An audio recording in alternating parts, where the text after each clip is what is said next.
the Empire's most outstanding sword maiden, wanted to instruct a boy in swordsmanship, but he refused on the spot. I don't want to be instructed by someone whose strength is inferior to mine. With just a casual swing of his sword, he easily broke through the aura defense the princess was so proud of. What she didn't know was that the boy was Kyle, the hero who saved the world 5,000 years ago. However, for some reason, the history handed down did not record anything about him. 5,000 years ago, the world was about to encounter destruction. To oppose the primordial evil, Erebus, four great heroes stepped forward. The founder of the nebula, the elf archmage, Luna, God's blacksmith, the dwarf master smith, Dweno, hero, the beast man warrior, Aaron, and finally, the king of wisdom, the dragon, Lysinus. But because Erebus's power was extremely strong, it eventually led to everyone losing their lives one after another. Thus, everyone placed their hope on the last hero. He tried his best to heal the dragon Lysinus, however it was not enough. Kyle, do you remember when we first met? We promised to save the world. I'm sorry for leaving you alone. Please, take the dragon heart and move forward. At this moment, Kyle began to absorb the dragon heart's magic power. Thank you for being with me, Lysinus, Aaron, Dweno, and Luna. The next second, an incomparably powerful magic power erupted from the man's body. Even if he burned his own body to ash, he would not hesitate, and so, he had to face of this great primordial evil alone. Erebus, I will tear your soul to shreds completely. This person was known as the hero of the beginning, Kyle. In the end, he defeated Erebus at the cost of his life. Now he is reincarnated into the world 5,000 years later, only to discover that in the history passed down for over 5,000 years, he became the only hero whose records have completely disappeared. The scene shifts, and time quickly arrives at 15 years later. At this moment, the teacher is loudly announcing that Delan Royal School has been selected as a testing site for Lemern entrance exams this year. Just then, the teacher noticed Leoplav, who was dozing off to the side. Student Leoplav, I will assume you fully understand all the coursework and ask you a question. 5,000 years ago, what ritual had to be performed to be called a hero? Leoplav, age 15, believed that as long as one was famous, people would love and support you, but the teacher was not satisfied with his answer. Just then, a red-haired male raised his hand. In ancient times, there were no means to receive recognition from God, so people would conduct selections through sacred rituals. A prime example of this is the blood ritual. An excellent answer. Our kingdom's greatest magic genius, Gulliver Trandon. I'm looking forward to this year's Lemern entrance exams as well. At that time, meeting God was an easy thing. Sacred rituals weren't a thing. To honor the great heroes who stood against Erebus, the gods bestowed a miracle upon the mortal world. The hero records were created to honor the heroes, but why was I the only one whose existence was erased? Just then, the crowd was attracted by the commotion on the side. Look, that's the Zerdinger family. It's Celia Zerdinger. Subsequently, a broadcast announcement rang out in the classroom. Because members of the Zerdinger family needed to visit the school, all students were requested to proceed to the lecture hall. However, Leoplav had absolutely no interest in this kind of thing, and immediately turned around and left the place. At this moment, Leoplav is finishing his training. He had to make sure he wasn't neglecting his physical training. However, he knew that his body in this current life was better than the one in his past life. Just then, his mother suddenly launched an attack on him. He immediately chose to raise his sword to block it down. It's been a while since we've had a swordsmanship duel. Relying on mediocre ability won't get you into Lemern. This will be your final test, Leo. The next second, both sides launched attacks at each other. Do you want me to put in a bit more effort? Hearing this, Leoplav immediately swung his sword and repelled her. Mother, don't you think this is a bit much? What are you joking about? You clearly blocked everything. The next second, she suddenly unleashed an intense thrusting strike. Oh no, I used too much force. Just as she thought Leoplav was about to be stabbed, at that moment he dodged it sideways, then backhandedly thrust out a sword strike. Are you alright, mother? With this, the battle finally came to an end. His mother was shocked. This child's talent was truly too powerful. However, Leoplav, have you decided to go to Lemern? The Human Hero Academy, Lemern Academy. This is the academy that keeps the hero records and the most complete information on the heroes of the four races. It is also the place most likely to preserve my records. Of course, I have decided. The people of the Zerdinger family are preparing to rest at our residence. Although I am somewhat reluctant, I will ask the deputy owner, G.I. Zerdinger, to teach you the family aura technique. Then you will definitely be able to grow to a level where you can enter Lemern next year. But little did his mother know, Leoplav was planning to enroll this year. The scene shifts, and at this moment the Zerdinger family arrived at the Plav residence. Celia Zerdinger, the sword maiden of the Zerdinger family, was very puzzled. Why do we have to come to this kind of insignificant family? I just want to focus on the Lemern entrance exam. Aren't you curious about that kid named Leoplav? The boy who claims no interest in the Zerdinger family? This was G.I. Zerdinger, deputy master of the Zerdinger family, an aspiring knight who can't even handle aura. I'm sure he's completely insignificant. A moment later, Leo's father and mother hospitably received the two. They were Lena Plav and Dade Plav. Welcome to our residences, G.I. Zerdinger. Introduce yourself, Celia. This is the Martianess Plav. I am Celia Zerdinger. I will be in your care for this week. And she suddenly realized that the wife of Marquis Plav looked very much like her own father, with black hair and red pupils. Could she be a member of the family? That's right, Lena is precisely your aunt. that. Later, G.I.'s Zerdinger is conversing with Lena Plov. We went to the academy just now, but Leo Plov said he wasn't interested in us and went home. If this offended you, then I apologize to you on his behalf. After all, he isn't interested in anything other than training, and G.I.'s Zerdinger was very curious. What kind of child is Leo Plov exactly? His talent is powerful to an outrageous degree. Sister, do you really think Leo Plov is qualified to inherit the flame of Zerdinger? Of course. However, this isn't because he is my son, but because he is fully deserving of it. Since sister has said so, I can't help but look forward to it a bit. However, I need to personally test that child's aptitude. At this moment, Leo Plov was meditating in the training grounds. Is it finally complete? The vessel capable of containing everything. The reason I didn't practice aura was because the moment I accepted aura, my body would naturally specialize in aura, leading to a loss of opportunity to accumulate magical power and spiritual power. In my past life, if I could have perfectly controlled the magical power, spiritual power, and aura, I wouldn't have left behind the seeds of disaster. In this life, I will learn how to control them, starting first with aura. Just then, a figure appeared in front of me. Are you Leo Plov? Your basics are practiced very solidly. How about I give you some special instruction in swordsmanship? I am Celia Zerdinger. People call me the Sword Maiden. I see. However, I don't want someone whose strength is inferior to mine to teach me swordsmanship. Are you saying you are stronger than me? No. In a life or death battle, you might be stronger than me because I can't use aura. But if it's swordsmanship, that's a different matter. Hearing this, Celia Zerdinger was furious. Immediately, she looked for a long sword. Since you are so confident, then spar with me. Do you think learning aura will make you stronger than me? I'll let you see the cruelty of reality. If I win, you have to be my servant for the week I stay here. Hearing this, Leo smirked, and if I win, Celia took a serious stance in response. If I lose, then I will be your maid. Then, shall we get started right away? Leo Plov suddenly launched an attack at her. I didn't expect your speed to be quite fast, but relying just on this isn't enough. Leo Plov pulled back for a big swing, and he suddenly delivered a heavy sword strike. The powerful force was something even Celia Zerdinger couldn't withstand. Before she could react, Leo Plov had already struck out with a thrust. Wait a minute, I can't block this. Seeing this, Celia Zerdinger immediately used aura to defend. You used aura armor. Didn't we agree to purely compare swordsmanship? I did it by instinct, not on purpose. Hearing this, Leo Plov still said he would win in any case. The gap between not wielding aura and wielding aura is like heaven and earth. At this moment, Leo Plov slowly removed his weight magic bracelets. Do you want to test that statement? The next second, an even more powerful slash instantly descended, shattering Celia Zerdinger's aura defense on the spot. Damn it, this guy is really too strong. On the other side, G.I.'s Zerdinger and Lena Plov were walking towards the direction of the training grounds. Leo Plov also happened to walk out of the training grounds, and subsequently, his mother signaled him to greet G.I.'s Zerdinger. Hello, my name is Leo Plov. My name is G.I.'s Zerdinger. You should know that I am your uncle, right? I'm happy to meet you. By the way, Leo, have you finally met Celia? But at this moment, Celia Zerdinger was carried out by two soldiers. She was completely in shock. What exactly is going on? Did he defeat Celia Zerdinger before even learning aura? You defeated Celia Zerdinger. That's truly amazing. However, what agreement did you make? Nothing much. Just that the loser has to be the winner's servant. So for this week, Celia Zerdinger has to be my servant. Although agreements are important, you cannot let her be a servant because she is a member of the Zerdinger family. I wish you can reconsider the agreement, and I will give you corresponding compensation. But Leo Plov refused on the spot. This is the agreement between me and Celia Zerdinger. Since she shoulders the family's honor, she must take responsibility for it. Even if I teach you the family aura technique, an aura technique taught just to save a niece from embarrassment is an aura technique not worth learning. Hearing this, G.I.'s Zerdinger's expression immediately tightened. Do you mean the family aura technique has no value to you and you would treat a Zerdinger as a maid? Of course, that is indeed the case. Don't you think your words are very reckless? I am not insulting the Zerdinger family. If Lord G.I.'s Zerdinger gave me the aura technique as a reward for defeating Celia Zerdinger, I would accept it very happily. But you are giving it to me to cover up Celia Zerdinger's mistake, which means you do not acknowledge my strength. Do you think that if Celia Zerdinger hadn't let her guard down, she wouldn't have lost to me? Even if Celia Zerdinger used her full strength, I would still have won. Hearing this, G.I.'s Zerdinger revealed a faint smile, refusing me because he dislikes my attitude. What an incredible character. If only he were a member of the family. Send Celia Zerdinger to the maid's room. From now on, in private, feel free to call me uncle. A moment later, Leo Plov turned and left the place. Sister, didn't you want me to teach him the family aura technique? I'll try to convince Big Brother to let Leo Plov learn the Phoenix Breath. At this moment, inside Leo Plov's room, in accordance with the agreement, for this week I am your maid. This outfit actually suits you quite well. The ordinary maid outfit matches your gorgeous appearance very well. Although these words are a bit forward, I don't mean to offend you. It's just that I once had a friend who especially liked to praise others' beauty, and I was influenced by them unknowingly. He always said everlasting beauty is always the best. After the world is at peace, I want to spread beauty to everyone. Just then, Celia Zerdinger noticed the book in Leo Plov's hands. Could this book be a special training manual? This is just a fairy tale book I've read since I was young. Hearing this, Celia Zerdinger was stunned on the spot. It looks like you really like the hero hero of the beginning. There are books about Kyle everywhere here. Indeed, because among the great hero's achievements, the ones we are uncertain about who contributed to them, I believe many of them were actually done by the hero of the beginning. What are you talking about? He's a fraud from a later generation trying to claim the deeds of real heroes. Most people think so. Of course, I am the same. I see. Anyway, training will start after breakfast. Can I train together with you, young master? I must find out the secret of why you are so strong. As long as you can keep up with me. Later, Celia Zerdinger was kneeling on the ground, gasping for breath. When your stamina reaches its limit, your reactions become slow, and your movements falter. You'll become more vulnerable this way, pushing the body to its limits. Is this what you call training? Of course, compared to the past, after the development of aura techniques, people have neglected physical training. After all, strengthening the body also strengthens aura. At this moment, Celia Zerdinger took an attack stance once again. Don't underestimate me. The next second, she suddenly swung her sword to attack Leoplav, but she was instantly repelled by his sword, and was even knocked flying away. This is difficult, don't you think? Saying this, Leoplav handed the bracelet to her. This bracelet uses weight magic. Starting tomorrow, remember to wear it when you train. Later in the courtyard. At this moment, Celia Zerdinger is out of breath in the yard. This is a good experience for Celia Zerdinger. Before entering Lemurn Academy, let her feel some frustration first. Just then, G.I. Zerdinger called out to Leoplav. I want to persuade the head of the family to teach you the Phoenix Breath. Hearing this, Leoplav was somewhat surprised. The Phoenix Breath is the origin of the Zerdinger family's aura technique, and only those acknowledged in the family can learn it. Celia Zerdinger, however, said with a determined face, Father won't agree easily. Of course, there is a condition. You must pass Lemurn Academy's entrance examination. This is very dangerous for Leoplav, who cannot use aura yet. I indeed do not have practical combat experience. However, this was only the case in this life. But as the hero of the beginning, Kyle, he had plenty of combat experience already. Leoplav, what do you think? Father and mother told me to respect your wishes, so I will pass the entrance exam. At this moment, G.I. Zerdinger revealed a satisfied smile. This kid already had plans to participate in the entrance exam. Subsequently, the two launched into training again. Time quickly arrived on the day of the Lemurn Academy entrance examination. Are you nervous? But Leoplav quickly reassured Celia Zerdinger he was feeling just fine. At this moment, Gulliver Trandon greeted the two. He was surprised that Leoplav was here. Leoplav, you can't even use aura. Why are you here? But also, how have you been, Miss Celia Zerdinger? At this, both Leoplav and Celia Zerdinger directly ignored him. I'm Gulliver Trandon. We met when you visited school before. Sorry, I really can't remember who you are. Subsequently, Celia Zerdinger pulled Leoplav, wanting to leave the place. Just then, a voice called out to her, and subsequently, two figures slowly appeared in front of them, and these were the siblings of the Llewellyn family, Abad Llewellyn and Chelsea Llewellyn. Celia Zerdinger, long time no see. Leoplav was confused. Just who are these people? The Llewellyn family is a hero family of the Empire, just like us. Leoplav, you absolutely cannot lose to them in this exam. A Zerdinger absolutely cannot lose to a Llewellyn, but I'm actually a member of the Plav family. Celia Zerdinger, who is the person beside you? He is called Leoplav. He is the son of Marquis 8 Plav, so it's a small fry. Celia Zerdinger, the top spot is mine. Just then, a voice rang out. It seems everyone has gathered. My name is Albi Geron, a professor at Lemurn Academy. Could it be Albi Geron, known as the Evil Eye Sorcerer? He is a hero recorded in the hero records, a man that is hailed as a hero of this era. Hearing this, Leoplav took a closer look. He sensed that the magic power in his left eye seemed very familiar. At this moment, Albi Geron announced the exam rules. The exam is divided into individual combat and monster subjugation. Everyone has to undergo 2 types of exams. However, I feel this method is very troublesome. The next second, Albi Geron burned the exam rules to ashes with a handful of fire, and immediately after, he pulled a magic book from his jacket. Hero record, open, Albi's world. Chapter, prologue, the forest of monsters. Suddenly, a large magic circle appeared underneath everyone. Albi Geron continued slowly condensing his magic power into his hero record. I hate inefficient things the most, so let's put these 2 contents together for assessment. And at this time, Leoplav remembered a previous lesson in his class. The hero record was not simply an archive of the past. Its true value lay in the fact that the hero record could display the trials experienced by past heroes. If one could clear the hero's world, then one could inherit the power of the previous heroes. This was simply a hero training system. Back at the present, when Leoplav opened his eyes again, he actually found they had all been transported to the forest of monsters. This was his first time experiencing the hero's world. At this moment, a voice rang out. The content of the exam is very simple, which is to survive in the forest of monsters. Whether cooperating with each other or opposing each other, you can do anything to survive. People who want to give up can crush the orb in their possession. It looks like this place is still the same as of old, the elf forest before it was corrupted by the demon queen Silatuna. Just as the professor finished explaining the exam rules, quite a few people chose to give up immediately. Many people thought this was just an illusion and nothing to be afraid of. But Leoplav didn't think so. Although this was a world materialized from examiner Albi Geron's memory, everything happening here was real. In other words, encountering danger might really mean death. off. Just then, Leoplov sensed incoming danger. Immediately, he stepped to the side, dodging an arrow aimed directly at him. At the same time, a figure slowly appeared before his eyes. "We met just now, isn't that right? I'm glad I have the chance to take out a Zerdinger. Actually, I am from the Plov family, but you were staying with Celia Zerdinger just now." Saying this, she used magic to summon a wind scythe. Interesting, that spell didn't exist in the past. However, the fundamentals seem to have remained the same. Seeing this, Chelsea Llewellyn revealed a faint smile. "Can you really be so calm in front of me?" The next second, she began to rotate the wind scythe in her hand, then used her full strength to throw it out. However, Leoplov blocked it with just a swing of his sword, the wind scythe landing not too far away behind him. He actually blocked it. It didn't seem like he used aura. Could it be a concealed aura? "Your attack is too simple. How about we cooperate? In this exam, the side with more people left at the end wins. As a mage, you need a swordsman to watch your back, right? Unfortunately for you, I am a combat mage." "Did you just say my attack was very simple? For a wind-based spell, the attack was too simple." At the same time, Chelsea Llewellyn suddenly launched an attack on him, but at this moment Leoplov had long since disappeared without a trace. "I actually can't feel a trace of his mana." Just then, Leoplov had already flashed to her front. Chelsea Llewellyn did not have any time to react. Leoplov delivered a heavy strike to his opponent, flinging the scythe away. The next second, Chelsea Llewellyn knelt on the ground. "Then I will use a gentleman's method to request cooperation." On the other side, the crowd was watching the examinee's performance in front of a screen. At this moment, Chelsea Llewellyn was tied firmly to a wooden stake, while Leoplov lit a bonfire on the side. The show was about to start. At this moment, Chelsea Llewellyn slowly opened her eyes, not expecting to see the scene before her. "So are you willing to cooperate with me?" "I will never cooperate with you. I don't need anyone else except for my brother." Just as she prepared to use wind magic to untie the bindings, at this moment a red magic circle suddenly lit up. This is a magic sealing formation. However, Leoplov knew he can't maintain it for too long. "Do you think this can hold me? I'll break free in no time. Do you really think I'll give you the chance to focus?" Suddenly, the fire around Chelsea Llewellyn grew faster and hotter. Seeing that the fire began to burn her clothing, she immediately expressed willingness to cooperate. "Then swear in the name of your family." "I swear in the name of the Llewellyn family. I, Chelsea Llewellyn, am willing to cooperate with you." Hearing this, Leoplov immediately released the rope in his hand. Just then, Chelsea Llewellyn fell from the post. "I look forward working with you, Mage of Llewellyn." On the other side, at this moment Albi Geron was gazing at everything on the screen. These students are all low level, and they actually chose to compete with each other instead of survival. They are all utterly foolish. Are the only students who saw through the essence of the exam these two, Celia Zerdinger and Abad Llewellyn, who have worked together. Suddenly, another set of images appeared before his eyes. Is this guy called Leoplov? Although his actions by the bonfire just now were strange, achieving a sense of cooperation with Chelsea Llewellyn is already a pass. Although he isn't as powerful as Celia Zerdinger and Abad Llewellyn, I didn't expect him to be a dark horse. At the same time, under the cooperation of the two, they very easily dealt with the monsters in front of them. I feel more at ease when accompanied with a knight. But what exactly is your aura? Why can't I feel your magic power at all? I don't know how to use aura. Whether one knows aura or not isn't important. Building a solid foundation is the most important. It's the same as magic. What do you think is the true essence of wind magic? At this moment, Chelsea Llewellyn suddenly unleashed her magic power, striking out with a hit of wind magic, killing a monster that's been hiding in the bushes. How bold of you to lecture a Llewellyn about wind magic. The power of this move is not bad, but that's not how wind magic should be used. Just then, Leoplov suddenly sensed something, and subsequently signaled Chelsea Llewellyn to stop. These guys have all turned into the appearance of sand and soil. I've never seen monsters who like to eat prey like this before. I seem to understand the conditions for passing this exam. Just then, a magic spell shot straight towards the two. Fortunately, Leoplov reacted in time, saving the both of them from danger. It's truly a pity I didn't take out Chelsea Llewellyn. As long as she is taken out, her companion is nothing. The person speaking was exactly Gulliver Trandon. The crowd then launched attacks on the two, but the next second, the attacker was sent flying by a punch from Leoplov. Seeing this, Gulliver Trandon instantly panicked. "Chelsea Llewellyn, please support me." Subsequently, Chelsea Llewellyn joined the battle, and Leoplov became very serious, entering a combat state. At the same time, Gulliver Trandon had long taken this opportunity to flee the place. Celia Zerdinger on the side noticed his figure. The two followed the direction he fled and were surprised at the scene before them. Leoplov and Chelsea Llewellyn had defeated everything around them. Chelsea Llewellyn was immediately glad to see her own brother. "How come you two are staying together?" "Because I proposed that she cooperate. It only took some effort in convincing her." Subsequently, Leoplov began to support the people lying on the ground. "What are you doing? We don't need to compete with each other anymore. Capturing this world together is the only way to pass the test. There's a strange phenomenon happening in the forest of monsters. Those monsters have all had their moisture sucked dry. And strangely, don't you feel like there are too few monsters in the forest of monsters?" Hearing this, Celia Zerdinger suddenly realized, could it be that a high-level monster that makes monsters afraid has appeared in the forest? Speaking of which, Examiner Albi Geron's first great achievement was defeating such a high-level monster. Just at this time, a ferocious roar came from the depths of the forest. Is the boss finally going to appear? On the other side, at this moment Gulliver Trandon was slowly walking towards the depths of the forest. Damn Leo Plav, I'll be the one to take you down. Just then, he suddenly tripped due to a corpse on the ground, and what he didn't notice at all that a colossal spider had already secretly fixed its eyes on him. The boss-level monster, Spider Queen Talatunia. At this moment, Albi Geron was gazing at everything on the screen. Roughly 500 of them have been eliminated. Professor Albi, we need at least 100 examinees to pass. There's only about 50 students remaining in the test. If they don't meet my standards, I'll eliminate them all. Only in moments of crisis would true heroes appear. I didn't expect Leoplov to actually notice the anomaly in the forest, but can they overcome this challenge? At the same time, the crowd was rushing in the direction the roar came from. Damn it, this is too dark. When Celia Zerdinger used magic to illuminate the front, she found that Gulliver Trandon had actually already been swallowed into the monster's mouth. What kind of monster is this exactly? Just as Abad Llewellyn was about to attack, Leoplov interrupted. Break the orb, Gulliver. You can save yourself. Without the slightest hesitation, Gulliver Trandon immediately crushed the bead. The next second, a golden light transported him back to the academy. Seeing this, Abad Llewellyn quickly used wind magic to attack the monster, but this didn't seem to cause much damage to it. Subsequently, the boss's complete form impressively appeared before everyone's eyes. This was the Spider Queen, Talatunia. At this moment, a student suddenly launched an attack on it, but was knocked flying away by a single strike from it. At the same time, Celia Zerdinger decisively drew her sword. I will take it out in one blow. Zerdinger's secret swordsmanship technique, prominence. The next second, a powerful fire skill instantly pierced through the monster's body. However, in just a blink of an eye, the wound healed completely. How is this possible? The gap between a knight and mage's destructive power are worlds apart. Saying this, Abad Llewellyn slowly channeled his magic power, condensing it into a powerful point. The next second, incomparably powerful wind magic shot straight towards the boss. But just then, the boss flashed to his front. Seeing this, Chelsea Llewellyn immediately used magic to save her brother. Abad Llewellyn got slashed, but managed to avoid getting severely injured. Subsequently, Abad Llewellyn landed safely on the ground. What exactly is this monster? The recovery rate is too fast. Just then, Talatunia roared at the students menacingly. She is the daughter of the demon queen of Tartarus Silatuna, who destroyed the elf forest and belongs to Erebus's army. Everyone was shocked to hear the term Tartarus. Sure enough, the magic power in Albi Geron's left that comes from the Fairy King. Talatunia is a monster controlling the cursed forest. It ate the right hand of the Fairy King who resisted and destroyed the forest where the elves lived. But Luna clearly killed it. It seems like the Fairy King's right hand saved it. It wears the Ring of Life on its right hand, which can provide infinite life energy. Since this monster is the key to passing the exam, then I will defeat it. The next second, Celia Zerdinger and Abad Llewellyn launched attacks on it one after another, but these attacks failed to cause any damage. This monster can resurrect infinitely. Continuing like this will only consume all your magic. So do you have any suggestions? You two need to cooperate with each other. Hearing this, Abad Llewellyn was the first to object. The top spot is mine. If we can't conquer this hero's world, then all members will fail the selection. Instantly, the two were speechless. But even if we cooperate, it'll take some time to charge an attack strong enough to kill it in one blow. During this time, who else can hold off the monster? Isn't there still me? I can give you plenty of time. What are you joking about? You don't even know how to use aura. Although that is so, I can still hold on for about 5 minutes. But what if the attack fails? Such a thing shouldn't happen. Wind and fire have always been partners since long ago. They complement each other very well. Just then, the boss suddenly launched an attack on Leoplov. This brings back memories. Seeing this, he immediately wielded a great axe and chopped off the boss's long leg. Immediately after, Leoplov smashed the axe onto the boss's face. Long time no see, Demon of Tartarus. Long time ago, an elf boy was facing a monster's attack. Just as he thought everything was about to end, the next second, a holy light descended beside him to actually dare disturb my hometown and even swallow the Fairy King's right hand. Luna, the great elven hero, began to unleash her magic, and at this moment a thunderbolt instantly fell, repelling the spider monster away. I didn't expect Erebus's influence to reach here. At the same time, Kyle slowly walked in front of the boy. It's okay now, child. Are you alright? But back to the present. At this moment, Leoplov was somewhat surprised. So this is the extent of my abilities without using aura. Subsequently, he signaled to Chelsea Llewellyn, use wind magic to send the fallen weapons nearby flying towards me, but you'll get hurt trying to catch the swords. I will be careful. Hurry up and send the weapons to me. Hearing this, Chelsea Llewellyn immediately used wind magic to assist. At this moment, the weapon in Leoplov's hand was broken by the monster. Just from the sound, Leoplov knew that Chelsea Llewellyn had sent a scimitar and a long sword. With little effort, he was able to easily catch the oncoming weapons. See if you can take this attack. The next second, Leoplov instantly struck out a combination of multiple slashes, but at this moment, the weapons broke apart on the spot. Hearing Leoplov's weapon breaking, Chelsea Llewellyn again used wind magic to assist. Once again, Leoplov was equipped with proper weapons. This guy is clearly about the same age as us, but right now he looks just like a god of war. Meanwhile, Celia Zerdinger silently observed this display, but Abad Llewellyn Llewellyn showed disbelief. So he isn't a small fry. This sensation is the same as ever. If I can't even conquer this insect, those guys in the afterlife will definitely laugh at me. The weapon in Leoplav's hands broke once again, and he called out for another weapon. There aren't any left. That was the last one. Hearing this, Leoplav felt incomparably shocked. But fortunately, Celia Zerdinger's aura magic was already prepared. I'm ready. Move out of the way quickly. The next second, an incomparably powerful fire skill shot out instantly, setting the spider boss on fire, burning on the spot. Subsequently, a ring suddenly fell to the ground. At the same time, a window prompt sounded in front. Albigeron's world. Chapter. Prologue. Forest of Monsters has been conquered. Is it finally over? At this moment, Celia Zerdinger finally let out a long sigh of relief. I didn't expect this guy to actually hold the monster off for 5 minutes. Good job, Leo. This is truly amazing. That's right, simply like a hero in a fairy tale. Is that so? Of course. I want to be a battle mage and want to learn close quarters combat. I wonder if you can teach me. I hope you can try Leoplav's training. At this moment, Leoplav slowly picked up the ring on the ground. I didn't expect the loot to be this ring. The next second, a fairy impressively appeared before his eyes. Prince Silrid, do you still remember me? I am Kyle. Of course. Silrid revealed a faint smile. It looks like he became the fairy king, and it seems like Albi got the Eye of Magic as a reward for finding this treasure. At the same time, the exam site return countdown began. The reward for clearing this stage is the Fairy King's Pact. Gazing at the face in front of him, Leoplav somehow recognized this unknown figure. However, on the other side, Lemurn Academy's headmaster, Kallian Baydan, slowly opened his mouth and said, "The Western exam seems to have ended. I didn't expect it to be so fast. Other regions are still taking exams. However, how many students did Professor Albigeron pass this time? Probably 40 or so. That's considered quite a lot. I thought only 10 people would qualify this time, but currently, they still don't know who the top spot belongs to, despite having Celia Zerdinger and Abad Llewellyn. However, there is a guy who was recommended as the freshman representative. Is it Celia Zerdinger or Abad Llewellyn? Recommended by Professor Albigeron? Neither. This time it's an unfamiliar name. At the same time, on the exam field, the crowd was constantly chanting the two's names, but Albigeron gazed at Leoplav on the screen and fell into deep thought. Freshman representative recommendation, Leoplav. Subject is night studies. Recommendation reason, he is a hero in the making. I am really curious about this student, since even that Albigeron said so. At this moment, Leoplav was lying in the pool. I didn't expect the clearance reward to be the Fairy King's Pact. Even if someone clears an existing hero world, it is impossible to obtain any rewards. But I got a reward. What could this mean? Just as Leoplav was thinking about this question, at this moment his mother suddenly appeared before his eyes. Leoplav, do you know why your mother, was expelled from the Zerdinger family? In the past, to save my companions, I lost the flame of Zerdinger. However, I have never regretted my choice. Leoplav, I hope you can use your talent and power on the right path. Congratulations on getting into Lemurn Academy, my son. At this moment, a portal opened with a view of a city. So, this is Lemuria, the center of the world, and that right there is the Lemurn Academy. At this moment, G.I. Zerdinger's voice rang out. Congratulations on passing Lemurn's entrance exam. For the past month, the family has been holding meetings. Do you know why? Could it be that the successor to the Phoenix Breath has been decided? That's right. Although your mother left the family, you are still my sister's son, and those elders are very satisfied that you passed the Western exam. Saying this, G.I. Zerdinger handed a subspace key to Leoplav. Leoplav slowly turned the key as instructed. The next second, a book appeared before his eyes. Drop your fresh blood on it. Without the slightest hesitation, Leoplav immediately bit his finger, and fresh blood dripped into the book. The next second, a golden light instantly lit up. From now on, only you can read this book. The process of learning the Zerdinger secret technique isn't easy, but I actually feel you will learn it right away. Congratulations on becoming a member of the Zerdinger family. At this moment, Leoplav was waiting in the city. Is this the place agreed upon with Celia Zerdinger? Just then, a young girl bumped head-on into Leoplav. At this moment, she slowly expressed apology towards Leoplav. I'm sorry, I didn't see the front one walking. After quickly gathering the books dropped on the ground, she turned and left, but left behind a student ID card. Chloe Muller? So it's a freshman at Lemurn Academy. A moment later, Leoplav came to a shop. Seeing his arrival, Celia Zerdinger was complaining endlessly. Why are you so slow? Uniforms, major textbooks, there's a whole pile of stuff to buy. Sorry, I met Uncle G.I. Zerdinger. Hearing this, Celia Zerdinger was immediately excited to hear the news. So, how did it go? At this time, Leoplav slowly snapped his fingers. The next second, a powerful fire aura surrounded him. Seeing this, Celia Zerdinger felt incomparably shocked. How is this possible? I spent 3 weeks just learning the basics. Leoplav, what on earth are you? The scene shifts, and the crowd was waiting by the shore for the ship to approach. At this moment, a voice rang out. Hello everyone, I am the Lemurn professor in charge of the first-year night department, Inalendu. From now on, we are moving to Lemurn Academy. Everyone please get on the boat quickly. And so, the ship sailed into deeper waters. At this moment, Leoplav and Celia Zerdinger were dressed in their uniforms. A moment later, a voice stopped the two. Wait, that couple over there, I want to chat with you. My name is Carl Thomas. I am from the the Moira Kingdom. From weapons to healing potions, you can find me anytime if you want anything. This is my business card. Happy to meet you. I am from the Delrod Kingdom. My name is Leoplav. The Delrod Kingdom should be the Western Exam District, right? I didn't expect you to pass the exam. That's truly too amazing. And at this time, Leoplav noticed that it was truly too quiet here. Quiet to the point of being suspicious. Subsequently, he placed his gaze on the professor. Before holding the entrance ceremony, they shouldn't start training students, right? Just then, a violent shaking struck. The next second, a huge tentacle extended from the sea, and immediately after slapped heavily onto the ship. Seeing this, the crowd sought help from the professor one after another. Professor Inalendu, help us. However, he appeared not to care. You are students of Lemurn Academy, candidates for legendary heroes. When encountering a crisis, overcome it relying on your own power. The next second, a giant octopus appeared before everyone's eyes. This was the Kraken. At this moment, Leoplav quickly severed its tentacle. Celia Zerdinger, you must remember to respond calmly. Of course, but you should take care of yourself first. The next second, the Kraken suddenly sprayed a jet of water, washing Celia Zerdinger on the spot. This is because the Kraken reacts to heat and shoots water cannons to extinguish it. At the same time, the Kraken used a tentacle to grab a student. Seeing this, the two immediately wielded long swords to cut off the tentacle in front of them. At this moment, Carl Thomas on the side was very shocked. Celia Zerdinger is the best in the Western region. Her combat power is unquestionable. But why is this guy Leoplav also so strong? Just then, an ice-frozen tentacle impressively fell from the sky, and when the two raised their heads to look, a familiar face appeared before their eyes. This was the same person Leoplav encountered before. The next second, the girl used freezing magic to attack the Kraken. If you are weak, why don't you just stay back? The strong never care whether we are swept into their battles. At the same time, several more severed tentacles fell from the sky. It turned out the Llewellyn siblings had joined the battle. Celia Zerdinger, the competition between us isn't over yet, and Chelsea Llewellyn revealed a faint smile gazing at Leoplav. On the other side, the professor was watching everyone's performance from the side. The lake heading to Lemurn Academy has various monsters. These monsters are very suitable as their entrance ceremony. Sure enough, the top performers are all very impressive. Chen Xia of the Eastern region, Celia Zerdinger and Abad Llewellyn of the Western region, Chloe Muller of the Northern region, Warden Titan of the Southern region, as well as Duran Moira of the Central region. This year's freshmen are all very promising. However, what impressed him the most was still that unknown freshman. Clean and efficient swordsmanship. His figure was so light it seemed he had anticipated the sea monster's attacks long ago. It won't take long to see him in night class. At this time, the students finally arrived at the academy. Even Carl Thomas didn't expect that he actually used up all the prepared potions. You will come to this lake often in the future, so it's better to get used to it as soon as possible. Then next, go participate in the entrance ceremony. The crowd eventually made their way to the erect training grounds within the academy, where upperclassmen seemed to have gathered. Line yourself up by region. The top freshman stands at the front of every row. I don't like giving long-winded speeches. If your dream is to be a hero, then you must walk your own path and exceed your own limits. We at Lemurn Academy don't need students who can't do these things. Saying this, the headmaster instantly shattered the podium with a single blow. Next, let us invite the freshman representative to come on stage to give a speech. Subsequently, under the gaze of the crowd, the professor announced the name of the freshman representative, Leoplav. Even he felt very puzzled. Please step forward. Could it be recommended by the examiner? A moment later, Leoplav stood on the stage and began to speak, but the crowd began to gossip. The freshman representative actually isn't a top student. Leoplav, first time hearing this name. This kind of look and attitude, it's simply provoking us. Just then, Leoplav finished the official greeting statements, and the professor invited him to share a few of his own words to his classmates. At this, Leoplav happily took this opportunity, just as the professors thought this year's entrance ceremony would be calm. At this moment, Leoplav slowly shouted loudly towards the crowd, if any of you want this position, then come up and snatch it. Hearing this, Abad Llewellyn and Celia Zerdinger were shocked. Not only them, but the other top students too, with the others being visibly annoyed. This challenge goes out to any one of you. The scene shifts, and the crowd returned to the Lemurn Academy dormitories. Now starts a week of temporary classes. A professor began to explain. During this time, it doesn't matter what major you choose, you can listen to any of the classes you want to hear. In this process, you must choose the 3 subjects you most want to study. Then, in order not to be late tomorrow, everyone was ordered to rest early. Just as Leoplav was about to enter his room, a familiar voice called to him, I didn't expect you, Leoplav, to actually live right next to me. I'm really looking forward to tomorrow. I'll see you in the morning. At this moment, Leoplav lay on the bed and fell into deep thought. He reminded himself of his goal in Lemurn. I need to find my hero record in the academy. It must be here somewhere. At this moment, Leoplav was dining with Carl Thomas. Suddenly, Duran Moira slammed his cutlery on the table. Freshman representative, did you really mean what you said during yesterday's speech? You seem to have been provoked to come and pick a fight with me. I am the Central Region top student, yet you don't know me? Regarding this, Leoplav chose to ignore him. Subsequently, Duran Moira slowly condensed magic power. The next second, he instantly kicked the dining table over with one foot. Seeing this, Leoplav didn't hesitate hesitate at all. He immediately leaped into the air and caught all the food, and in an instant, he assembled a double patty burger. You shouldn't waste precious food. Hearing this, Duran Moira immediately flew into a rage. Just then, a figure slowly appeared behind them. Let me see. One is the Central Region top student. One is the freshman representative. Since when did you dare to fight in Lamerne Academy? Does this mean you have already prepared yourselves? Later on, it was now time for the temporary night class. Professor, it's already class time. Why isn't Leoplav here? Just then, Leoplav and Duran Moira appeared breathless in front of everyone. Leoplav, what exactly is going on? Did you get into a fight? It was nothing much, just a small matter. A moment later, Professor Inalendu began the class. I am Inalendu, responsible for the first-year night class. Everyone knows mana gave birth to 3 powers: magic power, spiritual power, and aura. Among them, aura is the hardest existence to control. Does anyone know why this is? Because aura loses the fluidity of mana during the transformation process. Indeed, because magic power and spiritual power use mana in its natural form, while aura processes mana after absorbing it into the body. Since that is so, then how do we use aura? Doesn't it appear just by wanting to use it? We use aura by means of burning mana. Correct answer. Then do you know what is most important when burning mana? Leoplav answered once again. It is physical stamina. Hearing this, Inalendu was somewhat shocked. Leoplav, did you specially learn about the science of aura? Regarding this, Leoplav indicated he had not. He can see through the essence of aura without having learned it. Then the theory class ends here. Next, let's move on to some hands-on practice. The next second, Inalendu suddenly floated in the air. This is aura step. The principle within is to concentrate aura power on the legs. As you can see, the applications of aura are endless. Time passes as the class continues with its hands-on practice. At this moment, the crowd is attempting different uses of aura. Celia Zerdinger seemed to already be proficient with aura step. How about it? Want me to teach you? But Leoplav refused this because the application principles of aura are all about the same. At this moment, Inalendu noticed Duran Moira looking nervous. Attention everyone, as you all know there was a bit of confusion happen this morning. Duran Moira and Leoplav, please step forward. Duran Moira, what matter made you so angry? I am not angry. Next, you two please stand on the track. Central Region top student Duran Moira and freshman representative Leoplav, betting the position of freshman representative, will conduct a one-on-one running race. In this race, you can use even aura without any restrictions. Hearing this, Duran Moira felt incomparably shocked. A moment later, Carl Thomas invited the crowd to place bets together. The genius of the Golden Moira Principality possessing a heroic lineage, the master of lightning aura, Duran Moira, versus the dark horse from the outskirts, Leoplav, who rose above the top students to become the freshman representative. At this moment, the crowd began to gossip once again. From the conversation between him and Celia Zerdinger, he didn't even know aura step. The top student of the Central Region isn't someone just anyone can become. Maybe his strength is really strong. No matter who wins or loses, accept the race result with grace. This is the spirit of chivalry. The person entering the finish line first wins. Celia Zerdinger knew deeply that Leoplav had no chance of winning at all, but this guy can always exceed our imagination. Accompanying Inalendu's command, the next second, both sides ran rapidly towards the front. However, Leoplav couldn't even use aura step. That's just pathetic. How did he become the freshman representative? But Chelsea Llewellyn unprecedentedly shouted encouragement for Leoplav. At the same time, just as Duran Moira was about to approach the finish line, at this moment Leoplav noticed something behind him, and he instantly braked his steps, and immediately after ran towards the spectator seats. Seeing this, Celia Zerdinger was very shocked. The next second, Leoplav condensed aura on his legs, and immediately after ran rapidly towards the high point of the spectator seats. After confirming the distance, at this moment Leoplav's legs suddenly exerted force. Accompanying a loud noise, Leoplav flew towards the front with lightning speed. I'm going one step ahead, slowpoke. Subsequently, Leoplav landed smoothly on the ground. Thus, under Duran Moira's shocked gaze, Leoplav arrived at the finish line first. At this moment, everyone felt incomparably shocked. What exactly happened just now? Duran Moira is the fastest in the first year. I didn't expect Leoplav to actually win. But didn't he not learn aura step? And only Celia Zerdinger knew deeply that just now was not a regular aura step. It was the phoenix step of the Zerdinger family. At the same time, Professor Inalendu, watching from the side, fell into deep thought. Duran Moira used his most proficient lightning aura to increase speed. Although anticipated, his speed far exceeded imagination. Although Leoplav's speed isn't as good as Duran Moira's, his application of aura is a cut above, concentrating his fire aura under his feet to make a one-time explosion. Truly a terrifying ability. It was a nice race, Duran Moira. If it were a long-distance race, the result would be different. But Duran Moira didn't seem to accept his goodwill. Among this batch of students, maybe a hero can really be nurtured. Leoplav is truly too amazing. I want to practice with him too. Just as Carl Thomas prepared to invite Leoplav and the others to drink tea together. At this moment Leoplav refused on the spot. I'm going to listen to the summoning studies course. Subsequently, he turned and left the place. Why does a student of the night department want to listen to summoning class? What exactly is he thinking? There is still something that's been puzzling me. Why did I get the Fairy King's Pact? Rewards from Hero Worlds are usually related related to the power of the world's owner. The reward I got is a summoning ability, but albeit Jiran is a mage and has no connection to summoning at all, I should have received an ability related to magic. Moreover, wanting to sign a contract with a fairy requires going to the fairy land, so this reward is currently useless to me right now. Just then, a voice stopped him. Are you also here to listen to the summoning class? Happy to meet you, Leo Plav. I am Eastern Region top student Chen Xia. After introducing each other, the two began to exchange pleasantries. Aren't you a student of the night department? I didn't expect you to be interested in summoning studies. Of course, I'm currently aiming to practice spirit technique. At the same time, Chen Xia summoned a water spirit. Which spirit did you sign a contract with? Leo Plav. I currently haven't signed a contract with a spirit yet. If you need help in the future, you can call me anytime. Leo Plav was very curious. How old are you now? I'm already 17. I remember you seem to be 15, right? 17? Why does she look even younger than Chelsea Llewellyn? Your race with Duran Moira was truly impressive. I was there to witness the whole race. In the near future, I will also issue a challenge to you. Of course, just come to me anytime. The scene shifts, and at this moment the crowd was waiting for the arrival of the professor. Why are there only a few people? I guess summoning class isn't very popular. During the conversation, a huge black wyvern slowly descended before everyone's eyes. First-year freshman, I'm very happy to meet you. I am Yura Marnine, the professor responsible for your summoning studies. Leo Plav thought to himself, she is a completely different beauty compared to Luna and Lasina's. If Dueno were here, it would definitely be chaotic. Everyone present should have the talent of a summoner, right? Then let's proceed to the practice site immediately. Carlo is responsible for summoning griffins. Pair up in twos and ride the griffins. Will there be no problems riding griffins for the first time? Are you saying you're not ready for class? If you can't even do this, then leave here quickly. At this moment, the professor's dragon roared loudly, and then it took off flying away. Alright, everyone, please just follow the professor. Subsequently, Leo Plav and Chen Xia formed a group. A moment later, the crowd was rushing towards the destination. I didn't expect griffins to be so docile, but Leo Plav reminded her to be careful. After all, it is very difficult for people riding a griffin for the first time to control it. Suddenly, the professor took out a whistle, and while she was ahead of everyone, blew into the whistle loudly. Hearing this, the griffins suddenly became berserk. How can you call yourself a Lemurn student if you can't even control a griffin? Now get it under control. At this moment, the griffins were falling into a berserk state. Griffins have a lot of pride. Trying to tame it with strength will only make it angrier. Subsequently, Leo Plav took the reins from Chen Xia's hand. Watch carefully, just like this. And with that, Leo Plav was able to control the rampaging griffin. Seeing this, even Yura Marnine looked at Leo Plav with new eyes. Isn't he from the night department? Does his family raise griffins? Why does he ride so well? His family doesn't look like they can afford to raise griffins, so this is pure talent, right? It looks like we possess a hidden gem. At this moment, the crowd quickly arrived at the Summon Beast Island, and at this time, Leo Plav noticed the tangerines on the tree. The moment he picked a tangerine, a feather fell onto his hand. Subsequently, he fed the tangerine to the griffin. A moment later, Yura Marnine announced that a practical exam would be conducted next. Is there an exam for temporary classes too? Compared to the other two majors, we have a long way to go in summoning. Summoning not only requires mana sensitivity. In order to sign contracts with spirits, one needs spirit affinity, and to control summoned beasts, one needs taming ability. This is also the reason why summoning heroes are fewer than the other two professions. If you become a summoning hero, then you can create achievements greater than the other two professions. Teacher, what do you want to test us on? The person speaking was from the Northern Summoner Hero family. Herjin family, Eliza Herjin. Summon beasts or weapons to summoners. I want to test your taming ability. The exam content is very simple. Tame a summoned beast from the forest and bring it back. If you successfully sign a contract with the summoned beast, then this summoned beast belongs to you. Hearing this, the crowd ran towards the depths of the forest one after another. At the same time, Eliza Herjin slowly said towards Leo Plav, freshman representative, I heard you defeated Duran Moira. I look forward to your performance in summoning class. Alright, but I'm just doing my best. It seems these guys will become the central figures of the first year. Soon, Leo Plav arrived at the deepest part of the forest, and subsequently he took out that feather from his jacket. The next second, Leo Plav was instantly surrounded by a burst of fire, and immediately after, the feather was burned completely clean. Sure enough, this thing is hers. But just then, a big flash erupted behind Leo Plav. On the other side, Lena Plav was worrying for Leo Plav. Lena, it's only his first day. Are you already worried? At the same time, a fierce fire suddenly ignited in front of Leo Plav. Because it's a big deal. This flame is one of the three great mythical beasts. After all, the Great Phoenix. The next second, a voice rang out. Are you the child of the Zerdinger family? You have the scent of Lena's fire on you. Do you know my mother? Of course, Lena is my benefactor. I owe her a great debt that I could never repay. My name is Farina, the Phoenix, one of the three great summon beasts, and my name is Leo Plav. But what do you mean by my mother is your benefactor? Because Lena is my oath-bound familiar, the benefactor of Elan Rondoa. At that time he was doing a mission in the Siron dungeon. He not only lost all his companions but was also heavily injured. At that time, it was your mother who saved him. In this process, Lena lost her flames. If it weren't for that incident, Lena presumably would have become a hero hero too. Mother said she never felt regret. But what brings you to Lemurn? I can't tell you this, but aren't you a student of the night department? Why come here? Because I am taking the temporary summoning class too. Hearing this, Farina's expression immediately tightened. Truly interesting, Leo Plav. Is this fate? I can finally repay your mother's kindness. Suddenly, a small flame erupted from Leo Plav's hand. Farina had handed a phoenix egg to Leo Plav. It is my child. I hope one day you can use your talent as a summoner to sign a contract with it. Is it possible to form the bond right now? Without the slightest hesitation, Leo Plav immediately injected magic power into the egg. This look of you challenging without hesitation. It is simply exactly the same as Lena. Good luck to you, Leo Plav. The scene shifts to Leo Plav's inner world. At this moment, a burst of flame was floating in the air. When Leo Plav touched it, the flame began to burn fiercely. Damn, this temperature makes it simply impossible to breathe. Is this the phoenix's flame? Burning one's own body, releasing powerful firepower. The price is to endure this pain every day. Is this the life of a phoenix? I understand now, and I am willing to bear the pain with you. At this moment, back in the real world, the phoenix egg suddenly shattered, instantly absorbing the surrounding flames. It looks like I succeeded. Leo Plav, you are truly a genius. You will definitely become the strongest summoner in history. Congratulations on your successful contract. This child's name is Fiora. Please take good care of my child. But is this really a phoenix? It looks like a chick no matter how you look at it. On the other side, at this moment the professor was checking everyone's progress. Just then, the commotion on the side attracted her attention. Chinxia tamed a blue bear cub. Another student tamed a high-level shadow crow, difficult even for summoners to tame. Hearing this, he immediately indicated that the contract had not been successful yet. At the same time, Eliza Herjin appeared before everyone riding a white beast. This child is a mythical beast our family doesn't have, so I took this opportunity to sign a contract. Just then, Carlo announced the exam time was over. Just in time, the last student came over. The next second, Leo Plav appeared before everyone with a chick on his head. Is that a chick? It seems like he just gave up. But Professor Uramarnin revealed an incredibly shocked expression. What chick? That right there is a phoenix. Later in the afternoon, Leo Plav was invited to Uramarnin's office. It turns out that Uramarnin was waiting for him all this time. Have a seat, Leo Plav. This is the first time in my life I've seen a phoenix chick. I didn't even know there were phoenixes on Summon Beast Island. You are the first Lemurn first-year freshman to sign a contract with a phoenix since the academy was founded. I know what your true identity is, Leo Plav. You are a genius among summoners, an unprecedented genius. However, the matter of you signing a contract with a phoenix should be kept secret for now, otherwise it will cause huge trouble. On the day the temporary classes end, you must choose summoning as your major course. That way you will become the greatest summoner hero in history. The next day, Leo Plav and Carl Thomas came to the Lemurn Magic Teaching Building. Unexpectedly, they met Chloe Muller, so Leo Plav greeted her. Then he returned the student ID to her. She suddenly remembered that the person she bumped into last time seemed to be Leo Plav, and immediately expressed gratitude to Leo Plav. However, are you also interested in magic? Because it's temporary classes, I want to listen to various courses. The Ice Empress has her eyes on the position of top student of the magic theory class. That is the Chloe Muller in front of us. Subsequently, he found an excuse wanting to stay far away from her. I'll move to the back of the class instead. But the next second, a huge block of ice blocked his path. Carl Thomas, you sit in the very front with me. If you want to listen to the class seriously, I will help you. At the same time, the Llewellyn siblings behind them also greeted Leo Plav. At this moment, the classroom door slowly opened. Students attending the magic class. Hello everyone. I am the professor responsible for the first-year magic class, Len Horace. Subsequently, he patted the test papers on the desk, then snapped his fingers. The next second, all the test papers moved to the students' desks. Before starting the temporary class, we'll begin with a magic theory test. Students who don't meet the standard cannot attend my class in the future. As students of Lemurn, this should be simple for all of you. Finished papers are to be given to Assistant Anna on the side. And at this time, Leo Plav looked at the test paper in front of him feeling very helpless. Why are modern magic formulas so complicated? Accompanying the passage of time, all students finished the papers, but they all had the last question remaining unanswered. Leo Plav was exactly the opposite, because he only did the last question. If I had known earlier, I would have learned a bit more about modern magic formulas. Seeing as I failed this exam, I'll have to study magic on my own. In the past 100+ years, magic formulas have undergone very great development. Spells that originally relied on understanding to use can now be used just by remembering the activation conditions. But this kind of development has led to the regression of mages. The next second, Len Horace slowly condensed his magic, and a dazzling light shot into the sky, forming a colorful orb of light. This is the essence of magic I created. Formulas entirely created by me from beginning to end. So I hope you can become mages who research your own formulas. This is the purpose of this exam. 49 questions can obtain scores by memory, but as for the last question, analyzing the essence of magic, which is worth 51 points. I hope everyone can become great mages who can solve the last question. No wonder only this question couldn't be solved. Has Leo Plav already given up? I wanted to take magic classes together with him. What a pity. Just then, the assistant on the side slowly said towards Len Horace, Horus. Professor, there is a student who solved the last question. Hearing this, he was instantly ecstatic. This is the first full score since I became a professor. Stand up. Let me see who exactly it is. But it's not a full score, Professor. Apart from solving the last question, the rest are blank. His name is Leoplav. Len Horus ordered Leoplav to stand up, but Chelsea Llewellyn responded. Student Leoplav has already left the classroom just now. Hearing this, the professor was completely stunned. At the same time, Leoplav told Celia Zerdinger about the exam. So you only solved the last question? In summoning class first taming a chick, then in magic class only solving one question. Leoplav, you really are something. How about you concentrate on becoming a knight and practicing swordsmanship? Just then, a figure suddenly appeared behind him. So you were going to be a knight? Are you Leoplav, the one who mocked my class? Why did you go out without finishing the exam questions? Did you think they were too easy to be worth solving? Professor, you seem to have misunderstood me. I thought I definitely failed this exam. Apart from the last question, I didn't know any of the other questions, because I self-studied magic using grimoires left at home for a long time. I know nothing about modern magic formulas. Hearing this, Professor Len Horus immediately appeared incredibly happy, picking Leoplav up like a stray cat. Maybe he is the genius I've been looking for. You must come with me immediately. Subsequently, the professor dragged Leoplav away from the cafeteria. At this moment, Len Horus pointed at the questions on the blackboard. Student Leoplav, please solve these questions. If he didn't solve that question by luck, then he must have established his own magic system. Let me take a good look at whether you are a true genius. In less than a moment, Leoplav solved all the questions on the blackboard. Seeing this, Professor Len Horus was very shocked. How can it be so fast? Can you do mental arithmetic? No matter what, I finally found a true genius. At this moment, Albi Geron was walking by himself in a hallway. Just then Len Horus was seen rushing towards him, and he was visibly joyful. Seeing this, Albi Geron was completely confused. Senior, thank you so much. You are truly too much today. The freshman representative you recommended, Leoplav, that child is a magic genius. But I remember, wasn't he a student of the night department? That child must become a mage. Do not waste his talents in swinging a piece of metal around. Sending that child to the night department is simply an insult to magic. Thank you, my assistant, Anna. Professor, we seriously have to hurry to class now. Just then, Leoplav slowly appeared behind Albi Geron. Seeing this, Albi Geron revealed a faint smile. Mages, whether now or in the past, are truly a group of crazy people. 1 week later, the temporary courses ended. At this moment, Leoplav was on the roof flipping through books about the hero of beginning, Kyle. On the other side, 3 professors hurriedly found the headmaster, because Leoplav applied to study 3 majors at the same time. This was something that had never happened since the school was founded. Watching the 3 professors arguing, at this moment the headmaster thought of that fictional hero, the 5th hero, known as the hero of the beginning, Kyle. He was the only great hero in history who possessed all talents. He was proficient in all of the classes. At this moment, Celia Zerdinger and Chelsea Llewellyn are conducting running training. Why are they still training on the weekend? And why are they also always just running? That is because stamina is the most important. For a combat mage, the most important thing is stamina, so she improves her stamina through running. Finally, the 2 were able to take a water break. It's nice to run like this on the weekend, but I want to run together with you too, Leo. Is that really so? However, Celia Zerdinger seemed to dislike this idea greatly. Leoplav, what is your relationship with Celia Zerdinger? Why are you so close? I thought you were a couple. He is my aunt's son. We are cousins. Could it be he is also a member of the Zerdinger family? Strictly speaking, he technically isn't. Anyway, let's formally start exercising next. Subsequently, Leoplav took Celia Zerdinger and ran towards the direction of the training grounds. The scene shifts, and time arrived at the class assignment day. Leoplav was assigned to first-year class 5, exactly in the same class as Carl Thomas. Unexpectedly, even Chelsea Llewellyn was assigned together. What exactly did you do on the weekend? How is she tired like this? Just did basic exercise. After the first year ends, how many of you will remain? Truly pitiful juniors. Compared to them, I actually feel you guys are the most pitiful, aren't you? The person speaking was exactly the class 5 homeroom teacher, Harlan Edmund. Seeing Harlan, the 2 immediately pretended to be chairs, daring not to move. This is the failing class with the lowest scores among the newcomers. You should have all heard rumors about me, right? My nickname is Wailing Wall. You must be very curious why I actively offered to be your homeroom teacher. Could it be to help us improve our grades? Carl Thomas, worthy of being the last in the class. Your thoughts are too ridiculous. Does no one know what the duty of Lemern Academy students is? To conquer the world of heroes, starting with mission practice. However, most of you look like you are ready to die out there. It's better to expel the ones who may drag their comrades down. It saves us the trouble in the future. This is why I'm in charge of class 5, and that is why they also call me the Wailing Wall. Just then, Harlan Edmund noticed Leoplav's calm expression. It seems like that kid will survive. Next, they went out into the field for combat training. You're all new to Lemern, so let's start by fixing your rotten mentality. What do you think will save you in a life or death fight? Wouldn't it be comrades who firmly protect our sides? Nella Carvin replied. Wrong answer. It is one's own ability. Continuously honing one's own ability to shine in a crisis. Only then can you help companions. But can you guarantee your companions can protect you? At this moment, a figure raised a a hand to signal, Professor Harlan Edmund, I have confidence. Then let me see the magic swordsman's skill. Make a simple fireball first, Ileana. The next second, Ileana condensed a fireball in her hand. Is this the only extent you have? This kind of fireball can't even kill a passing ant. Hearing this, Ileana immediately injected more magic power into it, and immediately after, 2 huge fireballs impressively appeared before everyone's eyes. Seeing this, the professor nodded with satisfaction. Then try hitting this guy with that fireball. The next second, a green spirit was summoned. At the same time, the spirit suddenly flew in front of Ileana, then provoked her properly. Seeing this, she immediately flew into a rage, instantly throwing the fireball in her hand straight at it, but it easily dodged. What's the point of doubling its size if you can't even land a hit? Do you understand now? The problem isn't power, you need more control. This class won't end until someone catches the sylph. Heirs of Lemurn, unleash everything you've got. Although his words are harsh, he is right. Then I'll go participate in training too. At this moment, the professor was watching Leo Plav from the side. Let me take a good look at your strength. Prove that you are not just bragging like the fictional hero, Kyle. At this moment, the crowd was exerting all their skills wanting to catch sylph, but were all easily dodged by her. Just then, Leo Plav condensed aura on his legs. The next second, he rushed towards sylph with lightning speed. Will you be destined to be the first of the all-class hero? How are we supposed to catch that thing? At the same time, Leo Plav was rapidly approaching sylph. At this time, he suddenly leaped into the air, subsequently reaching out to grab sylph in the air, but was dodged sideways by her. However, this was completely expected by him. Leo Plav immediately condensed aura on his right hand, just as sylph was about to be controlled by Leo Plav's aura. The next second, a figure impressively appeared before his eyes, and instantly grabbed sylph. The Comer was exactly Central Region top student, Duran Moira. It looks like our Class 1 has taught you a move, Class 5. The person speaking was exactly the homeroom teacher of first year Class 1, said Jen. He was ranked second in the graduation vote. Is that so? How about you take the class for me? Interestingly, this Harlan Edmund was ranked first place in the graduation vote. Hearing this, said Jen immediately expressed annoyance at him. Is this the conflict between the 2 pillars of Lemurn Academy? These 2 have worked at Lemurn Academy for over 20 years. I heard Professors Ein, Yura, and Len were all their students. How do you know this kind of thing? Well, that is because I'm always quick with information. Harlan, although I don't know why you served as the homeroom teacher of the failing class, but I will find out soon enough. I propose a confrontation between Class 1 and Class 5. The event is Lemurn's historic ball game, Batera. Why didn't I think of that? You are a genius, said Jen. This is the fastest way to learn in actual combat. Class 5, this is your chance to practice your abilities, which is to play in Batera match with Class 1. There is also an additional condition. If you lose, then you are all expelled. If you lose, then you are all expelled. At this moment, everyone present felt incomparably shocked. Is this serious? But Class 1 has 3 top students, so strive to exceed your limits. However, you don't need to worry. After all, our class has the all-class freshman representative. Choose 6 representatives to participate in Batera. Leo Plav. Does he want to test me? Judging from Professor Harlan's eyes, he doesn't dislike me. And after entering Lemurn Academy, I've seen quite a few kids dejected this week. The professor presumably hopes I can lead those Class 5 students with low morale. This match definitely contains a way to boost Class 5's morale. Soon, Class 1 finally selected the participants, and Class 5 also selected the participants. Why do you look so scared? Batera is a traditional Lemurn competition. It is a very dangerous ball game. Chelsea Llewellyn, why do you have a dejected expression? Could it be you want to admit defeat already? What joke? I won't lose to the Zerdinger family. Don't worry, we definitely won't lose. Leo Plav, just wait and see. I'll show you the results of special training. Even Chloe Muller secretly made up her mind. Leo Plav, I definitely won't lose to you this time. Participants from each class, please stand on the competition field. I need to put them in their place. If losing means expulsion, then we have to win. Carl Thomas, you know you're taking the last spot, right? Professor, Class 5 is ready. Hearing this, the professor immediately summoned a blue ball, then threw it heavily into the air. At the same time, Leo Plav and Duran Moira quickly used aura to jump into the air, but ultimately Duran Moira seized the initiative. Accompanying a flash of lightning, Duran Moira grabbed the blue ball. Then Class 1 attacks first. Taking this opportunity, Leo Plav signaled Tade to explain the competition rules simply. Bastera's rules are very simple. Input aura into the ball, whether using hands or feet, as long as you can score. The side that gets 11 points first wins. Tade Marcoa from the summoning department explained. Just then, Duran Moira slowly condensed aura. The next second, he threw the blue ball wrapped in lightning straight towards the front, and the target was exactly Leo Plav. Seeing this, Leo Plav immediately dodged sideways, but unexpectedly, the blue ball rebounded and hit Class 5's goal. Seeing this, Class 1 students immediately boiled with excitement, while the faces of Class 5 students on the side began to look disappointed. Could it be Professor Harlan really intends to make us all drop out? How can I get the right to attack? Currently there are 3 ways. First is the ball leaving the opponent's attack range. Second is when we catch the ball. Just then Nella Carvin warned her team to dodge. At the same time, the blue ball hit Ileana straight on. Is there leisure to chat during the match? Focus on the game. The third way, if a teammate is knocked out by the ball, we get the right to attack. However, you cannot directly attack with your abilities, you can only attack through the ball. Thank you for your explanation. Next it's our turn to attack. Subsequently, Ileana withdrew from the match due to inability to move. When holding Batera matches, usually the team possessing strong attack power fire attribute aura has the advantage. The Zerdinger family's fire is the fiercest fire among mages. You clearly knew we had Celia Zerdinger in our class, yet you still agreed to the match. Although I don't know what idea you have, you can't win this time. Do you still remember our first apprentice, the child of the Zerdinger family? Of course, that was the Empress of Batera. That Empress's son is in class 5. Hearing this, said Jen revealed an expression of disbelief. On the other side, just as class 5 students felt very discouraged, at this moment Leo Plov suddenly exploded with powerful magic power, subsequently injecting aura into the ball, immediately after throwing it straight towards the opponent's defense point. Seeing this, Chloe Muller immediately created an ice wall to block it. Leo Plov, as long as I am here, don't think about scoring. That is not necessarily so. Subsequently, he leaped into the air, immediately afterwards swinging a heavy punch, instantly shattering the huge ice wall on the spot, finally scoring a point for class 5. This guy's combat level is very high. Harlan revealed a faint smile. It looks like the game has just begun. The competition was fierce. Celia Zerdinger kept attacking with her flaming attacks, but Carl Thomas managed to block it with an earth wall. Meanwhile, Chelsea Llewellyn controlled the ball with flowing air magic. However, Tade Marcoa was struck with a lightning-infused ball, and even a class 1 member was eliminated as well, while Chloe Muller stood strong with her ice magic. At this moment the score had arrived at 9-10. Just then, Duran Moira condensed aura on the ball, then threw it straight towards Carl Thomas's direction. The ball followed a zigzag motion, just like lightning across the air. Seeing this, Carl Thomas immediately leaped into the air, subsequently using all his strength to barely catch it. My mana is used up. Next I leave it to you, Leo Plov. Subsequently, he tossed the ball towards Leo Plov, and Carl Thomas was escorted away, being eliminated. Now the score had reached 10-10, but the situation didn't seem too ideal, because the class 1 still had 3 top students left, while class 5 only had Leo Plov left. Although I lost to you in Magic Theory class, this time I definitely won't lose again. The next second, Chloe Muller used ice magic to create several ice clones. Leo Plov, however, squatted down ready to sprint. At the same time, Duran Moira and Celia Zerdinger immediately opened their auras fully. Leo Plov, bring it on. At this time, Leo Plov condensed green aura on his legs, subsequently disappearing from the spot with a flash. Seeing this, the 3 opponents present felt incomparably shocked at Leo Plov's speed, accompanying several afterimages flashing past. At this moment Leo Plov had already carried the ball and broke through Celia Zerdinger and Duran Moira's defense. Chloe Muller, he isn't attacking, he wants to score directly. Seeing that Leo Plov was using illusion magic, Chloe Muller immediately opened her magic perception, but the next second she froze on the spot. The illusion casted by Leo Plov was out of the ordinary, just as she was in a daze. At this moment Leo Plov had already scored. This is clearly star magic, but how can a human use elven magic? And the winner is first year class 5. Hearing this, class 5 students immediately hugged each other excitedly. Finally, we don't have to get expelled. What are they talking about getting expelled? Consider it a small tactic to motivate them. Gazing at the 3 dejected top students, at this moment said Jen was very distressed. Subsequently, he slowly said towards Chloe Muller, are you very angry about losing the match? After the match ends, regardless of the result, it is customary to greet the opponent. Everyone cooperated very well from start to finish for class 1's victory. Students cheering for friends, students trying their best on the competition field. Everyone should hold their heads high. A moment later, said Jen began to summarize this match. Both classes performed excellently. Class 1 displayed their talent and power, not yielding in a disadvantage. Class 5 worked hard until the last moment. You broke through your limits and successfully achieved a comeback victory. I hope everyone continues to compete harmoniously in the correct direction. Now all members start shaking hands. You persisted for a long time. I thought you would leave the field immediately. Same to you. You were as persistent as a squid. This time, it was class 5's win. Isn't that right, Prince? But hearing this, Duran Moira looked very gloomy in response. At the same time, Chloe Muller looked unwilling. Seeing this, Leo Plov immediately extended his right hand. Chloe Muller, you were really amazing just now. When you accumulate more practical experience, you will definitely become a remarkable figure. What are you joking about? At this, Leo Plov looked very sincere. One day, I will definitely win. Subsequently, both sides shook hands amicably. The scene shifts and a month now has passed. Leo Plov, Chelsea Llewellyn and Carl Thomas were all eating lunch together. So, which club do you want to join? I want to establish a club myself. If that's the case, then I want to join Leo Plov's club. I want to create a hero research society. I want to research the forgotten hero, the hero of the beginning. Kyle. Isn't Kyle a fictional hero? It seems normal people wouldn't join your club. Hearing this, Chelsea Llewellyn was ecstatic, realizing it would just be her and Leo Plov in the club. I'll be the one to join. Just then, the commotion outside attracted everyone's attention. That's right, it's today. Subsequently, the 3 of them went to the window to check it out. Today is the day the 5th years return from conquering the hero dungeon. Fragments of hero records scattered scattered around the world occasionally go berserk and give birth to dungeons. That is the hero dungeon. Lemern seniors capturing dungeons to recycle hero record fragments takes as short as 2 weeks and as long as a month. These are the strongest of Lemern Academy. The muscular man from the east walking at the very front is Senior Lee Zamua. The girl from the south next to him is Senior Toro Yen. The person in the hoodie with pale skin is Senior Ulta. But it seems one person is missing. The man standing at the apex of Lemern Academy, Student Council President Riss. Just as Carl Thomas was thinking, Leo Plav had already been taken away from the place. Celia Zerdinger, where exactly are you taking me? You go with me to a place first. The Lemern Student Council President wants to see you. Soon, they arrived at the meeting place where the two waited patiently. Suddenly, Celia Zerdinger had become delighted to see someone, and in the next moment, Celia Zerdinger hugged the man in front of her. Long time no see, brother. Leo Plav, happy to meet you. I've heard rumors about you. You chose to study 3 majors at the same time, aiming for the all class, right? My name is Riss Zerdinger, a student of the night department and the student council president of Lemern. Subsequently, Riss Zerdinger took the two to experience local cuisine. I didn't expect this cuisine to be so delicious. I heard you are our aunt's son. I met her a few times when I was young. Your mother was very famous during her student days. She left behind quite a few legendary stories. For example, the dormitory cafeteria dessert was too terrible, so she took students to the headmaster's office to make a huge scene. Hearing this, Celia Zerdinger could not believe she led this infamous event. As expected, this guy is truly as worthy of being called Lemern's strongest. It should be a matter of time before he becomes a hero. A moment later, just as Riss Zerdinger planned to pay the bill and leave, he found the hero record fragment in his jacket suddenly emitting bursts of light. What exactly is going on? Why is it so sudden? At this moment, Harlan was holding self-study class in the classroom. What silly question do you have this time, Ileana? Why hasn't our class selected a class president yet? I heard other classes have already selected theirs. That's right, I almost forgot about this. Subsequently, he designated Leo Plav as the class president of class 5. But Ileana expressed dissatisfaction with this. Shouldn't there be a voting? However, the next second, Harlan took out a pile of reports. Class president, take these and organize them. Seeing this, Ileana immediately lost her enthusiasm for running for class president. Just then, a broadcast rang out. Joint class on hero studies will start soon. All first-year students to move to the main lecture hall. Leo Plav from the crowd said, "Shall we prepare to move, Professor?" That's the spirit, Leo Plav. That's why you're the class president. Subsequently, the crowd assembled to go to the main lecture hall. The scene shifts, and Leo Plav and Carl Thomas met Chloe Muller on the way, but it seemed her condition wasn't very good. Can I buy any spare fatigue recovery potions, Carl Thomas? Those are currently only the 2 bottles I have left. School just started. Do you need to push yourself so hard? After drinking the recovery potion, at this moment Chloe Muller finally recovered her spirit. I'll do just fine. Despite Chloe Muller being ranked first in the magic theory exam, Chelsea Llewellyn knew deeply that Chloe Muller was anxious. After all, a competitor like Leo Plav appeared. Once he understands modern magic, he might surpass her in the magic theory exams as well. Furthermore, she is a mage of the Mage Tower. In my case, as a combat mage, it doesn't matter if I do poorly in academics, but as a mage in the Mage Tower, research and study are everything. It's a matter of pride. Are you really a mage? Why don't you care about these at all? In my case, my magic is all used to make a living. Meanwhile, at this moment, the headmaster was suddenly stunned. Did the damaged hero record react? Is it true that this hero fragment reacted? Of course, but reasonably speaking, a fragment of this degree shouldn't have any reaction, and especially when there are no relics appearing around. Was there any reaction after that? Riss Zerdinger confirmed that it did not. Hearing this, the headmaster immediately fell into deep thought. It looks like it's necessary to investigate this further. Subsequently, he signaled Riss Zerdinger to go back and rest first, immediately after calling Elena in. What do you need, headmaster? Take this to the main lecture hall of the Hall of Beginnings. The first-year students are about to have class there. It is extremely rare for a fragment of that size make a reaction. Only if the one recorded in the hero record appears. That's the only time it will react. At this moment, inside the Lemern Academy main lecture hall, Professor Ardian Nir was signaling everyone to quiet down, but it seemed the students didn't take her words to heart. The next second, Ardian Nir slowly condensed magic power. If you don't want to die, quiet down for me, you little punks. Finally quieted down. Thank you everyone for cooperating. Our professor looks so scary no matter when. Actually a spirit summoner, this was a rare existence even in the past life. Next, the hero studies combined class will be carried out. The appearance of hero records is the reason for the birth of hero families. In order to open the hero's world, we need items related to that hero. Therefore, descendants of heroes have easier access to the hero's world than ordinary people. This is also the reason why the relationship between Lemern Academy, which keeps hero records, and hero families is close. Hearing this, Leo Plav felt this was actually quite interesting. At this time, Elena had arrived to the class. Hero research studies is important literature for learning clues to conquer hero worlds. After you become upperclassmen, you will choose a hero to inherit power from and challenge their page. At the same time, Elena handed a box to Ardian Nir. Everyone, what is to be displayed next is a fragment of the hero record recovered by the Lemern 5th year rating training team. Now, before presenting this hero fragment, let's start by presenting what you'd like to achieve as heroes. I want to become a knight surpassing my family ancestors. Chloe Muller wanted to create a grimoire of her own original spells. Carl Thomas wanted to particularly assist and support heroes. Just then, Leo Plov stood up and slowly said, "My goal is the complete annihilation of Erebus." Hearing this, everyone present felt incomparably shocked. Even the professors on the side appeared very surprised. "I see. What a remarkable goal to state." Of course, most people thought he was just talking big, but Harlan held a different view. That kid doesn't look like a guy who would talk big. Erebus was broken into fragments and sealed for thousands of years. During this period, he revived several times. At that time, the revival of a single fragment could bring huge disaster to the world, and his dream is actually to completely eliminate Erebus. Next, each class speculate which hero's fragment this is, and formulate a combat plan to conquer the hero's world. Just in case, the homeroom teacher of each class will watch from the side. Please let the class presidents of each class step forward as representatives. The ones to step up were Class 1's president, Celia Zerdinger, Class 5's president, Leo Plov, Class 2's president, Abad Llewellyn, and Class 10's president, Chin Xia. A total of 2 hero records were recovered this time, but we will only use one of them for this class. The other is a very small fragment. This is also what some hero record fragments look like. At the same time, Leo Plov was instructed to reach out towards the small fragment. The next second, a golden light lit up, immediately followed by several window prompts ringing out. Initiating hero record access. World of blank. Chapter blank. At this time, Professor Said Jen revealed an incredibly shocked expression. Did the fragment go berserk? When everyone came back to their senses, they found they had been transported into the hero's world. Seeing this, Harlan immediately signaled everyone to prepare themselves, because this was a hero dungeon. But Said Jen noticed a castle on the side at this time. The age of catastrophe, the last line of defense, the last city, the walls of Gardaslan. Just then, Leo Plov remembered a memory. "That's right, Kyle. My unfulfilled wish is a tragic wish." Immediately after, a figure slowly appeared before everyone's eyes, and this figure continued the line from his memory, "But we will save the world." At this moment, Leo Plov gazed at everything in front of him and fell into deep thought. Leo Plov recognized the figure in front of him. It was none other than the great dragon hero, Lysinus. The next second, Lysinus revealed a faint smile, and subsequently the hero world shattered. Immediately after, the crowd was transported back to the main lecture hall. Classes are suspended. Everyone, remain calm and exit the main lecture hall. But Leo Plov gazed at the fragment in his hand. "This is the hero of the beginning, Kyle's fragment. This is my record." At this time, Harlan was also watching Leo Plov from the side. The scene shifts, and Leo Plov told the crowd about seeing the King of Wisdom, Lysinus, and they assumed it was Lysinus' hero fragment. "Truly a pity. I didn't get to be class president." Just as the crowd started to play around, "I came here to scold the noisiest class, and here I find the class 5. Choose for yourselves, self-study or expulsion." Subsequently, he turned and left, and at this moment Leo Plov was thinking, "Why is only my record broken? I can't even recognize whose world it was supposed to be." Just as if someone intentionally destroyed my hero record. Hero records are items that can inherit hero power. Someone who doesn't wish for the birth of a new hero. It could only be Erebus. For now, I need to investigate why my hero record was divided first. The scene shifts, and time arrives to 1 month later. This is the content of everyone's midterm practical exam assessment. Original magic. Actually, it is exclusive magic. Original magic can clearly express a mage's character. Although activating formulas has become mainstream now and mages no longer pursue originality, original magic will become the trump card protecting oneself when encountering a crisis in the future. Every elf can learn star magic, but that is just a minor copy version of the original magic. In history, only one person has truly used star magic, and that is the founder of star magic, the founder of Nebula, the great hero Luna. Hearing this, Chloe Muller unconsciously looked at Leo Plov. After all, he had used star magic previously, and at this time, Leo Plov noticed the book beside Chloe Muller. "Is that a grimoire?" A moment later, Leo Plov finished class and found Chloe Muller. He originally wanted to use the excuse of eating to ask her about that grimoire, but Chloe Muller refused him directly. "I must win against you in this practical skill assessment. I already lost to Leo Plov in practical technique, so I must win in original magic. This time, no matter what happens, I will win. If I refuse you, it would be disrespectful to you, right? So let's both prepare well." Seeing this, Chloe Muller firmly shook his hand. Later that afternoon, Leo Plov came to the Tower of Heroes. Lemurn definitely has a library regarded as forbidden. Perhaps I can find hero records about me there. Just then, a voice stopped him, and she was the Magic Department 5th year student Toro Yen. "I often hear Professor Len Horace mention you, but why did you, a first year, come here?" "I came to see the student council president. If you come to the Magic Department, I'll let you pass. I am already taking magic classes." Hearing this, Toro Yen was satisfied with his answer. Subsequently, she took a step to the side, allowing Leo Plov to pass. "Leo Plov, before this semester ends, you will declare magic as your major course. I have made myself very clear." Regarding this, Leo Plov just revealed a faint smile. A moment later, Leo Plov pressed the elevator button, but there was no reaction. The elevator will only operate by injecting mana. Ileana. Hello Leo Plav. I am Lizamua, Lemur Night Department 5th year student. It seems you are the rumored first year all-class representative. Why did you come to the Hero Tower? I came to find the student council president. Interesting, a freshman actually isn't afraid of me, and even dares to come to the student council president's office alone. Truly commendable courage. I think you should consider joining the night department. Don't you agree? Regarding this, Leo Plav was very speechless. Soon, Leo Plav finally arrived to the student council president's office. Leo Plav, what brings you here? I want to enter the Forbidden Archives. Leo Plav, I know you never joke, but for ordinary students to enter the Forbidden Archives, there are only two ways. First, conquer a hero dungeon. The dungeon clearer has to personally put the recovered contents into the hero record. The second way, I'll tell you after you join the student council. The scene shifts, and time quickly arrived at the day of the night department practical technical exam, and Carl Thomas thought about taking the opportunity to sell some popcorn. This is just like Carl Thomas. Even if he didn't get into Lemurn, he definitely would have made a lot of money. On the other side, Leo Plav noticed that Chloe Muller did not seem to be present. Subsequently, Professor Inalenda began to speak. Next is the first sparring match. Class 1's Hals Naif versus Class 5's Leo Plav. At the same time, Carl Thomas noticed Professor Said Jen standing on the side, so he recommended the popcorn and drink set to him. Do you think I would buy these things? The next second, Carl Thomas shot a glance to someone. It was Celia Zerdinger, who immediately understood what he meant. Professor, treat us to a portion of popcorn. It looks so delicious. Subsequently, under everyone's surrounding, the professor finally agreed to give everyone a popcorn set. At this moment, the two stood on the competition field. Truly lucky. I didn't expect to be the first to go on stage. It seems like you don't care about me, but I'll make sure you regret that. The condition for passing Lemurn's exam is to obtain 5 sparring victories. How skilled is the freshman representative? Leo Plav specializes in 3 subjects. There is definitely a gap with those who only take one major course. Hals Naif is the guy ranked 3rd in Class 1, besides Celia Zerdinger and Duran Moira. Leo Plav, you are nothing more than an arrogant person who is always hanging around Celia Zerdinger. The person who knocks the other down wins. Treat this as a real battle. Take it seriously. Just then, Leo Plav sensed something strange. An ominous aura was emanating from the dormitory not far away. On the other side, at this moment Chloe Muller was researching magic in the dormitory, but she was not quite satisfied after writing several magic formulas in succession. Relying on my ability, I simply cannot create exclusive magic. This practical operation exam, I absolutely cannot lose to him. At this time, a powerful desire to win drove her to look to the side. As long as I have this, I definitely can win. At this moment, she was influenced by the grimoire. At the same time, Leo Plav gazed at this aura and fell into deep thought, and Hals Naif wielded a long spear attacking towards him. Seeing this, Leo Plav immediately dodged sideways, but the next second, the aura on the long spear instantly transformed into a giant snake, attacking straight towards Leo Plav. Leo Plav immediately reached out and grabbed the long spear. Damn, how can his strength be so great? Leo Plav suddenly exerted force. The next second, Hals Naif was pulled in front of Leo Plav, and he was met with a sudden heavy punch, knocking him flying away on the spot. Are you saying I was careless? At the same time, Hals Naif condensed magic power and unleashed a move, Poison Mist. Don't get cocky too early. The game has just begun, and he believed that Leo Plav was not good at using aura, so even if his strength was great, he couldn't solve the fundamental weakness. Poison Mist? That's truly unique. The next second, a burst of fire aura instantly surrounded him. If it's not fire of Celia Zerdinger's level, it simply cannot drive away my Poison Mist. It looks like you were the careless one. At this moment, Leo Plav had already flashed to his front, and his aura was pushing the Poison Mist away. Seeing this, everyone present felt incomparably shocked. Duran Moira on the side also frowned, and even Celia Zerdinger felt it was unbelievable. When did your flame become so strong? This aura is of the same level as Celia Zerdinger. Does a guy who chose all professional courses actually possess this kind of strength? Originally, this was prepared to defeat Celia Zerdinger. I didn't expect it to be used on you. The next second, he suddenly unleashed a move, Snake Prison, and subsequently the poisonous snakes instantly bound Leo Plav firmly. How about it, Celia Zerdinger? This is a technique I prepared to deal with your aura. Seeing this, Celia Zerdinger slowly extended her finger pointing to the front. The snake prison was being continuously burned by Leo Plav's flames. In less than a moment, Leo Plav broke free from the restraints. Seeing this, Hals Naif was very shocked. Just as he prepared to launch another attack on Leo Plav instantly struck out with a drawcut slash, knocking the weapon in his hand flying. Before my flames extinguished, you shouldn't have let your guard down. Subsequently, the professor on the side announced the duel result, and the winner is Leo Plav. Hearing this, Chelsea Llewellyn was very excited, as expected from Leo Plav. I didn't expect his level in actual combat to be so high. No wonder he always stays with Celia Zerdinger. Just then, Celia Zerdinger's voice rang out. Good job, Hals Naif. You were awesome. Is that so? This is nothing much. At this moment, the professor's voice rang out again. Next, Class 5 Ileana versus Class 10 Chinxia. Hearing this, Ileana immediately felt incomparably shocked. How come it's one of the top students of the department? Subsequently, the two greeted each other. Let's have a good match. match. The next second, Chinxia was instantly surrounded by water attribute aura, and Ileana, not to be outdone, used fire aura. Subsequently, she suddenly launched an attack towards Chinxia. Seeing this, Leoplav on the side was very surprised. This should be very painful, right? Immediately after, Ileana crashed fiercely onto Chinxia's aura defense and was subsequently knocked away. In the winner of this duel, Chinxia, sure enough, I have absolutely no chance of winning against you. Although she counters you in aura attribute, if you could respond calmly it would be fine. Truly a pity. Next, Class 1 Celia Zerdinger versus Class 1 Duran Moira. I didn't expect the opponent to be you. Even Leoplav expressed great anticipation for this. The next duel will definitely be very interesting. The next second, both sides exploded with incomparably powerful auras. Let us see who is the strongest one in Class 1. As the match started, Duran Moira took the initiative. The next second, Duran Moira used lightning aura to rapidly launch an attack on Celia Zerdinger, but was easily blocked by her. This is what a battle between top students looks like. Leoplav, who do you think will win this duel? It looks like Celia Zerdinger is going to lose soon, but judging from her eyes, she seems to be hiding a trump card that can reverse the result. At the same time, Duran Moira condensed aura on his legs, rapidly approaching Celia Zerdinger. As he passed by, he managed to cut Celia Zerdinger's cheek. The next second, Duran Moira wielded a long sword to launch an attack on Celia Zerdinger. Seeing this, Celia Zerdinger immediately raised her sword to defend, releasing a massive amount of fire aura within the battlefield. You used your head well, Celia Zerdinger. It turns out that Celia Zerdinger realized she couldn't compare to Duran Moira in speed, so she restricted Duran Moira's movements with the use of fire aura. Celia Zerdinger was already amazing as it is, but now, she has grown even stronger, just as Duran Moira was in a daze. At this moment Celia Zerdinger had already flashed behind him. As she swung her sword, Duran Moira managed to quickly react to this, just as he thought about launching an attack on Celia Zerdinger. The next second, Celia Zerdinger suddenly grabbed his weapon. I have you now, Duran Moira, subsequently using a heavy headbutt attack, knocking him unconscious on the spot. Thus the duel between the two ended. The winner is Celia Zerdinger. How about you try developing strength too? Subsequently, Celia Zerdinger reached out and helped him up. Seeing this, Duran Moira accepted her help with respect. It looks like your efforts were not in vain, Celia Zerdinger. So Celia Zerdinger really won. Class President Leoplav, I heard your explanation very clearly. The night department practical exam finally came to an end. Celia Zerdinger obtained a record of 4 wins and 1 loss. Duran Moira obtained a record of 4 wins and 1 loss. Chinxia also obtained a record of 4 wins and 1 loss, while Leoplav obtained 5 victories with no losses. Right after the night department practical exam ended, at this moment they completed Professor Harlan's operations written test. Everyone, don't drop out because of failing the test. Hearing this, Ileana was somewhat dissatisfied. The professor threatened us with expulsion every time. The two people on the side hoped Chelsea Llewellyn could show them the answers, while Leoplav slowly lay on the table. Class President, how did you do on the test? I'm feeling pretty good about it. The class president, who always looks confident, can make a face like that too. If you feel unwell, you can approach me. I will use healing magic to help you treat it. Nella, my shoulder here is a bit sore. Help me out too. Just then, Chelsea Llewellyn interrupted by punching him over and over. This should make it not hurt anymore. Leoplav, is your summoning studies practical practice going smoothly? Tade said you rarely go to the summoning practice field. I've been working hard out of sight from them. As expected of Leoplav, then what rank do you think you can get in this summoning studies exam? Is that even a question? Of course it's first place. Later, on the day of the summoning practical exam. At this moment, summoning third-year student Runba test was introducing to everyone. Celia Zerdinger was curious as to why the exam was like this, and her brother explained, the summoning speed race can be considered a long-standing tradition in the summoning department. It's one of the events during the interdepartmental exchange, so it's always a hot topic. At this time, Carl Thomas was busy selling popcorn and soda to the audience members. So many people watching, feels like a lot of pressure, but Leoplav gazed quietly ahead. At this moment Eliza Herjin approached Leoplav. You performed well in the night department exam, but are you ready for the summoning exam? Of course I have, but Eliza retorted. But I remember, didn't you not go to practice? Are you underestimating summoning too much? That's right. If you're not going to take this seriously, just step aside now. Everyone, let's just calm down. Tate, even if he's your classmate, don't help him. This kid simply looks down on our summoning department. The atmosphere is already so tense before the exam even starts. Just then, Sunlu made a comment. Chinxia, your night department grades are good, so you don't have to worry too much about summoning studies, right? Just then, Warden Titan stopped everyone's argument. If you're going to argue about how much you've ridden your summon creature, do it somewhere else, not in front of me. What did you just say? It's annoying to brag about something so minuscule. You just say that because you hardly showed up for training as well. That's because it wasn't worth my time. I'm not an idiot like you damn bastard. However, Leoplav managed to stop the attack. Fighting during an exam will forfeit exam qualifications. Hearing this, Sunlu angrily withdrew. The atmosphere of our batch in summoning is very bad. The skill gap between summoning majors and minors is naturally very large. You and Chinxia didn't major in summoning, but still ranked so high. Thus the summoning second year seniors taught us a lesson on the side. Leoplav acknowledged how his actions might have seemed negligent to others. On the other side, a figure was secretly watching Sinlu. It is finally about to start. At this moment, Sinlu's aura seemed to be affected by a negative energy. You arrogant jerks, I'm going to kill you all. A moment later, Runba began to introduce the competition rules. During the exam, summoning first-year students can only use summoning skills. Even if dual profession, one cannot use aura and magic. Once the race starts, you must tame the griffin in front of you, pass through the island of summons, use the silent lake as your turning point, then return along the original path. Then, who will claim the spotlight? This is the first semester midterm summoning practical exam. At this, Leoplav remained calm and collected. Don't be nervous, just stick to what you've practiced. Anyone who messes up will be left behind after the race. Just then, Professor Uramarnin announced the start of the race. The next second, the crowd ran forwards. Just then, the crowd suddenly channeled their magic power, all of them attacking Leoplav and Warden. However, Leoplav managed to block everything with his own aura. Class president, are you okay? Don't worry about me and go ahead. Remember, this is an exam. Hearing this, Tate could only drive the griffin to start the race. Seeing this, even the audience members began to boo the summoning department students. I know everyone hates me, but I didn't expect them all to run over to hinder me. At this moment, Warden snapped his fingers, instantly dispelling the spirit art attacking him on the spot. He effortlessly made his way to a griffin on the side. You're in a difficult situation. Do you need my help? No worries, I can handle it myself. Hearing this, Warden drove the griffin and quickly left the place, leaving only Leoplav trapped in place by the spirit art. This is bad. Will Leoplav get out of this? I didn't expect the first-year relationships to be this bad. Those guys actually join hands to use spirit arts. Moreover, Leoplav can only summon beasts and cannot use spirit arts. It looks like this is going to be tough for him. But the next second, Professor Uramarnin revealed an incredibly shocked expression. She saw Leoplav slowly chanting elf language. Spirits, release my bindings, open the path forward. It's actually elf language, and so fluent. But Yura soon realized, after all, he is a genius. I must make him choose the summoning major. At the same time, the few people who set off ahead were chatting with fervor. What freshman representative? This time he will definitely be dead last. How about it, Eliza? Winning is very easy this time, right? I don't really like your methods. Even if you didn't do this, I can still win against Leoplav and Warden. By doing this, how will everyone view summoning in the future? Who cares? At least those guys will be properly humiliated. Can you guys use your brains next time? Saying this, Eliza left angrily. You arrogant brat, acting all high and mighty just because you're from a good family. Forget it. Anyway, this time I definitely secured second place. In terms of controlling flying summon beasts, I'm the best, besides Eliza. Furthermore, I have someone helping this time. Just then, Chinxia impressively appeared behind everyone. Everyone immediately noticed Chinxia's odd riding stance. She didn't use spiritual power to strengthen the summoned beast. Why is she so fast? At the same time, the students on the side hurriedly summoned wind spirits. The wind spirit flew directly towards Chinxia, but the next second, Chinxia suddenly changed direction, subsequently flying above the girl's head, and before she could react, she was kicked by Chinxia, knocking her off. Damn it, this has to be cheating. Well, I didn't use aura. In the next moment, Chinxia sped through the sky once again. Making an enemy of us is a wrong decision. Indeed, aerial combat is very disadvantageous to me, but your enemies aren't just me alone. There is another one angered by your little tricks. The next second, a loud explosion suddenly came from behind, because Warden is a guy who seeks revenge for grievances. At this moment, he was constantly throwing fireballs at the crowd. Consider these a return gift to you. At this moment, most of the summoning department students were hit with fierce fireballs. On the other side, the commentator was announcing to the crowd, the all-class freshman representative Leoplav seems to be struggling this time. Could it be summoning is a fatal weakness for Leoplav? At this moment, Leoplav noticed the wounds on the griffin. As hero candidates, actually doing such pranks is disgraceful. Accompanying Leoplav pulling the rope tight. The next second, the griffin entered a berserk state on the spot. Why is Leoplav pushing himself like this? But Riss believed he must have his own reasons. At this moment, Leoplav pulled the rope with all his might. I know what you are feeling, but now is the time to listen to me. I order you to kneel. The next second, the griffin obediently knelt on the ground. Leoplav immediately pulled out the small knife from the griffin's body, subsequently sitting straight on it. Finally, Leoplav and his griffin was able to start the race. At this moment, everyone present noticed that the wings of Leoplav's griffin were injured. However, even the commentator was sure Leoplav would be stuck in last place. At the same time, Leoplav slowly condensed flames on his hand. In the name of the Oathbound, I order you, appear before me. The next second, a burning chick appeared before Leoplav's eyes. Immediately after, countless sparks instantly ignited on the griffin's wings, and soon, the whole griffin was enveloped in streaks of fire. What exactly is this flame? Could this be the Zerdinger's flame? But this isn't a flame made with aura. What exactly is this? At the same time, the crowd was complaining that they simply couldn't utilize their full speed because of the damage they took. But fortunately, we are not dead last. Just then, Leoplav surpassed the crowd with lightning speed. Finally saw them. Let's speed up a little more then. But the next second, Leoplav seemed to sense something. A huge figure impressively appeared before his eyes. Seeing this, Leoplav immediately revealed an incredibly shocked expression. Could this be the dragon Fafnir? Just before Leoplav caught up with the crowd, at this moment Eliza was thinking of surpassing Warden, but the next second, Warden snapped his fingers. Immediately after, a burst of flame impressively appeared before Eliza's eyes. Seeing this, she immediately controlled the griffin to dodge the explosion. This guy actually used fire and wind spirits to carry out explosion attacks. This isn't a level achievable just by controlling spirits, but this was simply a piece of cake for Eliza. After all, no matter how strong the attack, as long as it doesn't hit, it has no effect. Seeing this, Warden immediately used ice magic. The next second, countless ice cones shot straight towards Eliza. At the same time, Eliza controlled the griffin to spray a fierce flame. In less than a moment, Warden's magic was instantly neutralized. Is it Summon Beast Enhancement? At this moment, Chinxia surpassed the two with a flash, but the next second, Chinxia was caught by the neck. She was firmly bound by the magic released by Eliza, and while she was in a daze, a burst of flame impressively appeared before her eyes. Seeing this, Chinxia leaped into the air, dodging the explosion, immediately after tearing apart the bindings, subsequently landing on the griffin again. The elites of the summoning department are truly amazing. Just then, Chinxia heard a terrifying screech from the distance. It turns out that Sun Lu was now riding a black wyvern attacking towards the crowd. I'll kill all of you damn bastards. Riding a summoned beast other than a griffin, you have violated the rules. What joke? I don't care about any rules. These geniuses with their so-called innate talent can all go to hell. Did this guy actually sign a contract with a black wyvern? But this doesn't seem to be a black wyvern, right? Just then, Leoplav drove the griffin and quickly caught up with the crowd. How did you manage to catch up? I'll kill you too. At this moment he said with a solemn expression, you damn bastard. Just then, everyone felt the immense pressure of Leoplav. Where did you find this godforsaken lizard? This is my ability, a summoned beast contracted using summoning arts. Could it be you are envious? Actually treating this as a summoned beast? This is Fafnir, the monster controlled by the magicians of Tartarus. One of the monsters of Tartarus we eliminated long ago in the Age of Catastrophe. How exactly did this guy find it? Just then, Sun Lu signaled the black wyvern to launch an attack on the crowd. Seeing this, the crowd controlled griffins to dodge one after another, but Chinxia couldn't dodge in time, so she used aura defense to resist, accompanying two energies colliding with each other. The next second, Chinxia was instantly knocked flying by the powerful energy. Seeing this, Leoplav immediately controlled the griffin to catch her. She has lost consciousness. I'll need to ensure Chinxia's safety first. Let's go to the ground first. Hearing this, everyone agreed. Subsequently, everyone controlled the griffin flying towards the ground. At the same time, Sun Lu was watching the crowd from the side. The feeling of looking down on people is something I can get used to. On the other side, the commentator was explaining everything in front of him. The players have gone off course and they are now out of video transmission range. Just now, Sun Lu summoned a black wyvern and attacked the other students. Now is not the time for commentary. Summoning department assistants, prepare flying summoned beasts immediately. The competition is suspended. At this moment, the professors asked Yura what was happening. Student Sun Lu summoned not a summoned beast, but a demon beast. Hearing this, the two professors were shocked. His mind won't be able to withstand the influence of the demon beast for much longer. However, is student Sun Lu really controlling that demon beast alone? Could there be someone else controlling the demon beast? Yura, you hurry and take the assistants to pursue it. Stop Sun Lu and eliminate the demon beast. Remaining professors, just in case, everyone spread out to protect students. Also said Jen, this time you come with me. And with that, the previously rank 1 and rank 2 of their graduating batch teamed up. On the other side, Leoplav has finally found a safe place to land. Leoplav placed Chinxia steadily on the ground. At this moment, Warden and Eliza also drove griffins to land on the ground. Since you want to flee, you should have hidden better than this. Why are you all standing in this open space? Hearing this, Leoplav slowly explained, I landed here not to flee. Also, what you are riding is neither a summoned beast nor a black wyvern. That is the demon beast Fafnir. Hearing this, Sun Lu's expression immediately tightened, and even the two people on the side revealed expressions of disbelief. At this moment, Leoplav's image overlapped with his past self, the hero of the beginning, Kyle, as if Leoplav was reliving his previous encounter with Fafnir. I have come here to kill this evil creature. At this moment, Sun Lu began to laugh crazily. What is you kids saying? Are you treating me like nothing? The next second, Sun Lu controlled the wyvern to suddenly launch an attack on the crowd. Seeing this, Warden immediately summoned an earth golem to block it, eliminating this disgusting creature. I agree with your idea, Leoplav. At the same time, Sun Lu was surprised that an actual golem was summoned. I'll help you guys too. First get that idiot off the demon beast. The golem is about to shatter. Everyone get ready. Seeing this, Leoplav revealed a faint smile. The next second, under the powerful flames, the golem began to crack all over, and it shattered on the spot. Where else do you little mice want to hide? Just then, Eliza wielded a magical whip striking towards Sun Lu, and just as Sun Lu was in a daze, Warden snapped his fingers. The next second, a fire suddenly appeared around the wyvern, subsequently exploding all over the creature on the spot. Leoplav, take the opening, now! At the same time, Leoplav had already flashed to Sun Lu's front, subsequently throwing a fierce kick. You want to drive this boy off the wyvern. It's a very good method, but you have no chance. The next second, Sunlu controlled the wyvern flying towards the sky. Are you afraid, young hero candidate? Beast Mage Tartarus, where's your main body? It should be not far from here, right? Truly interesting. You actually saw through my identity. Being able to remain so calm in this situation. Truly a perfect hero in the making. Since that is so, then you die here. The next second, Sunlu suddenly unleashed a move of wind magic towards Leoplav. At this moment, Leoplav's foot slipped, and he rapidly fell towards the ground. Seeing this, Leoplav immediately summoned Fiora. Fiora, it's time for you to shine. The next second, Fiora appeared beside Leoplav. Although I was an all-class hero, I never reached the ultimate performance in anything. My aura was inferior to Eren and Dueno. My magic is inferior to Luna, and my summoning can't beat Lycina's. So what I chose was the fusion of all abilities together. Aura and magic power and spiritual power and aura. In less than a moment, Fiora grew into a huge phoenix. At this moment, Fafnir suddenly reacted, due to phoenix aura and demon beasts opposing each other. You're a person who signed a contract with a phoenix? Who exactly are you? If you tell me where this Fafnir was obtained from, I'll tell you. You actually know the demon beast of the Age of Catastrophe. I absolutely cannot let you live. Seeing this, Leoplav immediately signaled Fiora to get ready. Exerting her secret swordsmanship, phoenix breath, secret technique, prominence. At this moment, the demon beast suddenly sprang a dragon breath, and Leoplav matched it by releasing an incomparably powerful flame. Despite this, Leoplav was struggling from the opponent's attack. You fool, just end this already. But suddenly, Sunlu was struck with a splitting headache, distracting him for a moment. It looks like his main body was attacked. This guy's spiritual power has weakened. Now is the time to finish you off. Without the slightest hesitation, Leoplav immediately used full strength to attack Sunlu, enveloping the Fafnir within the flaming attack, accompanying an incomparably powerful flame hitting the demon beast. The next second, the demon beast exploded on the spot. Fiora, you worked hard. Let us go back now. But just then, Fiora turned back into its baby chick form. Seeing this, Leoplav immediately broke out in a cold sweat. On the other side, at this moment the man in black was controlling Sunlu's spirit, but the next second, a blue light shined on him. Suddenly, he was being pinned down by this blue energy. It turns out that said Gen had casted a barrier on the man in black. Beast Mage of Tartarus, you are finished. The two pillars of Lemurn Academy. Suddenly, a change occurred in the man in black, and at this moment the man in black instantly changed form. In an instant, the man in black turned into a burst of thick smoke, managing to escape from this place. It looks like they have already started to act. It would seem so. Lemurn is no longer safe now. At this moment, Leoplav was still falling from the sky. Fiora returned to the summoned beast world, but just then, a voice called out to him. In the next second, a figure caught the falling Leoplav. Leoplav, are you alright? Thank goodness I wasn't late. On the other side, inside the base of the men in black, the leader was controlling a group of monsters. This was harder than expected. To think you'd be stopped by just a mere hero candidate. That guy wasn't an ordinary hero candidate. He was someone who made a contract with a phoenix. And on top of that, he recognized Fafnir in an instant. I see. Things are getting more interesting now. At this time, Leoplav was walking slowly towards the direction of the classroom. The summoning midterm exam was ultimately cancelled, and Sunlu died in the end. This matter made the freshmen understand the dangers of dungeons, although everyone was very curious how Sunlu signed a contract with Fafnir. But under Professor Uramarnen's order, the four people in the know unified their story, describing Fafnir as a mutated black wyvern. A moment later, Leoplav came to the classroom, and today happened to be the day of the magic department practical exam. At this moment everyone was somewhat surprised, because Chloe Muller's appearance had changed. Her hair was blonde now as well. Could it be she stayed up late again? Even Leoplav looked at her somewhat worriedly. The last person has finally arrived. I believe everyone brought their own original magic for today. It would be too pity if only I saw those magics. So I will introduce 3 guests to everyone. They are those who graduated from the Lemurn Magic Department 3 years ago, and will be today's grading teachers. These were Senior Rilda Fedney, Senior Edmond Slack, and Senior Shin Hughes, and Carl Thomas was very excited. I feel they will give us high scores. At the same time, the first student to participate in the exam was Ileana. Seniors, hello. My main attribute is light. Adding light attribute magic into fire attribute magic formulas, I can release very strong thermal magic. But it seemed the teachers were not surprised. This is about the same as the existing laser type magic. Finally, the teachers gave a score of C-.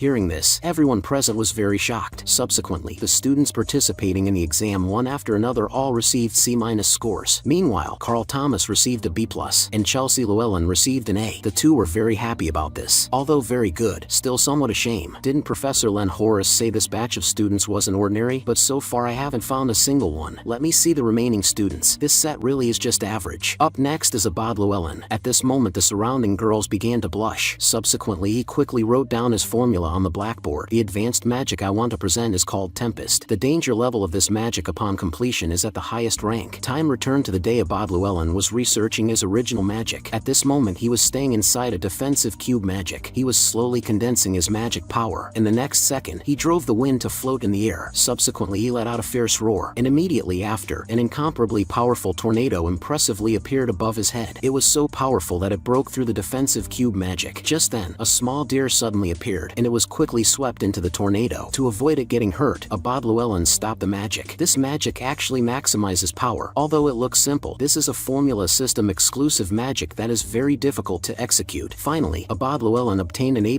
grade score. At this moment, Professor Len Horace announced the next student to participate in the exam, Leo Plov. The original magic I want to present is a non-attribute magic formula system. Existing magic formulas all have formulas displaying attributes. After all, this is the most basic condition for activating magic. My original magic is a magic formula system that is compatible with all those techniques. Hearing this, everyone present was confused. So you mean, you want to establish a new magic formula system? Of course, Leo Plov affirmed this. Leo Plov, we did not come here to listen to your nonsense. Well, I am eager to see it. Write it down quickly. Seeing this, the judges had no choice but to watch patiently. At this moment, Leo Plov quickly wrote down the formula on the blackboard. There is only one person in history who possessed their own formula system. You should be talking about founder of the nebula, Luna, right? So you're saying you want to stand on equal footing with such a great hero? Do you think you can compare to the founder of the nebula? That is not possible. Luna is incomparable to me. The great hero Luna is indeed a great mage, but establishing a formula system doesn't require the same level of genius. In less than a moment, Leo Plov wrote out the complete formula system. This guy actually wasn't talking nonsense. Judging from this formula structure, no matter what magic, it won't suffer penalties and can be used at will. I can't understand this formula. I've already given up. And Chloe Muller gazed at the blackboard and fell into deep thought. Leo Plov, what is the reason you created this magic system? To be able to freely use all the magic in the world. Your idea is very crazy. I finally know why the higher-ups look so highly upon this batch of kids. So what is the name of this exclusive magic? Hearing this, Leo Plov revealed a faint smile. Its name shall be called Bible. At this moment, Judge Shin revealed an incredibly shocked expression. It is the same magic system created by the only one in history, the fictional hero, Kyle. Maybe Leo Plov proved Kyle's existence. At the same time, Professor Len Horace took the scoring sheet from the judges. Leo Plov obtained A+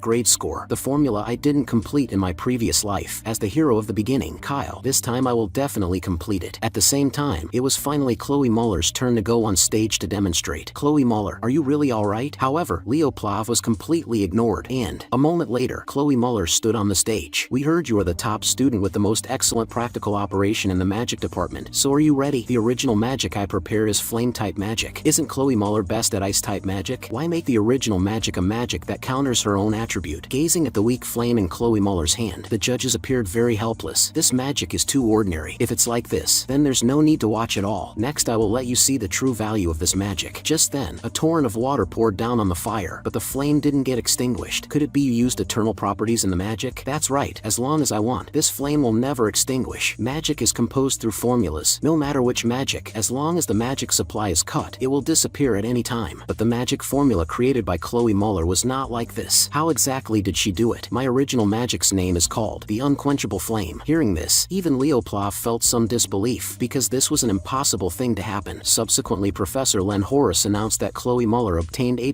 grade score as well. The Unquenchable Flame? Even Luna couldn't create it. There is only one being who can make this kind of thing, and that is Erebus. The scene shifts, and at this moment Leo Plov was staying in the classroom falling into deep thought. Previously, he wanted to call Chloe Muller out from the dormitory through Celia Zerdinger, but she stated Chloe Muller had been very tired recently and was asleep now. Did you look for her because something happened recently? Why do you say that? Recently, she seems to have become much stranger, often arguing with people in class. I heard she has been associating with people of bad character in the magic department recently. At the same time, Fiora impressively appeared beside him. Have you been well recently? I heard you were looking for me, Leo Plov. The next second, Farina impressively appeared before Leo Plov's eyes. Leo Plov, why did you call me out through Fiora? I want to know the reason you stayed in Lemurn. Summoned Beast Phoenix and Demon Beasts are two opposing creatures. Leo Plov guessed Farina definitely had some special reason for staying here. 5 years ago, an attack occurred at Lemurn. At the time, 2 students and 3 teachers died, but in the end, the culprit wasn't caught. Finally, Headmaster Kallian Baydan commissioned me to investigate inside Lemurn. Since then, I have been searching for the culprit's whereabouts. Do you know a beast mage appeared in the summoning exam? Of course. I heard a student died too. Then do you think the mastermind would be Tartarus? We can only suspect right now. I can't tell you more. Then please relay this message to Headmaster Kallian. Tartarus did not only have contact with Sinlu. Time passes and it was now the day of the Hero Studies and Combat Studies joint exam. Since everyone has arrived, let the class president introduce the exam rules. The Hero Studies and Combat Studies Studies joint exam is about forming into groups to conquer a hero's world, and the world to be conquered this time is the Chad murderers incident. Just as everyone began to discuss amongst each other, Professor Harlan signaled everyone to quiet down. Class president, please continue explaining. About 30 years ago, Lumern first-year students entered the central Chad murderers forest and were attacked by Tartarus. At that time, the second-year evil-eyed sorcerer Professor Albi-Geron was sent over to save people, which prevented a total annihilation. The conquer objective is to rescue the injured and kill the demon beasts,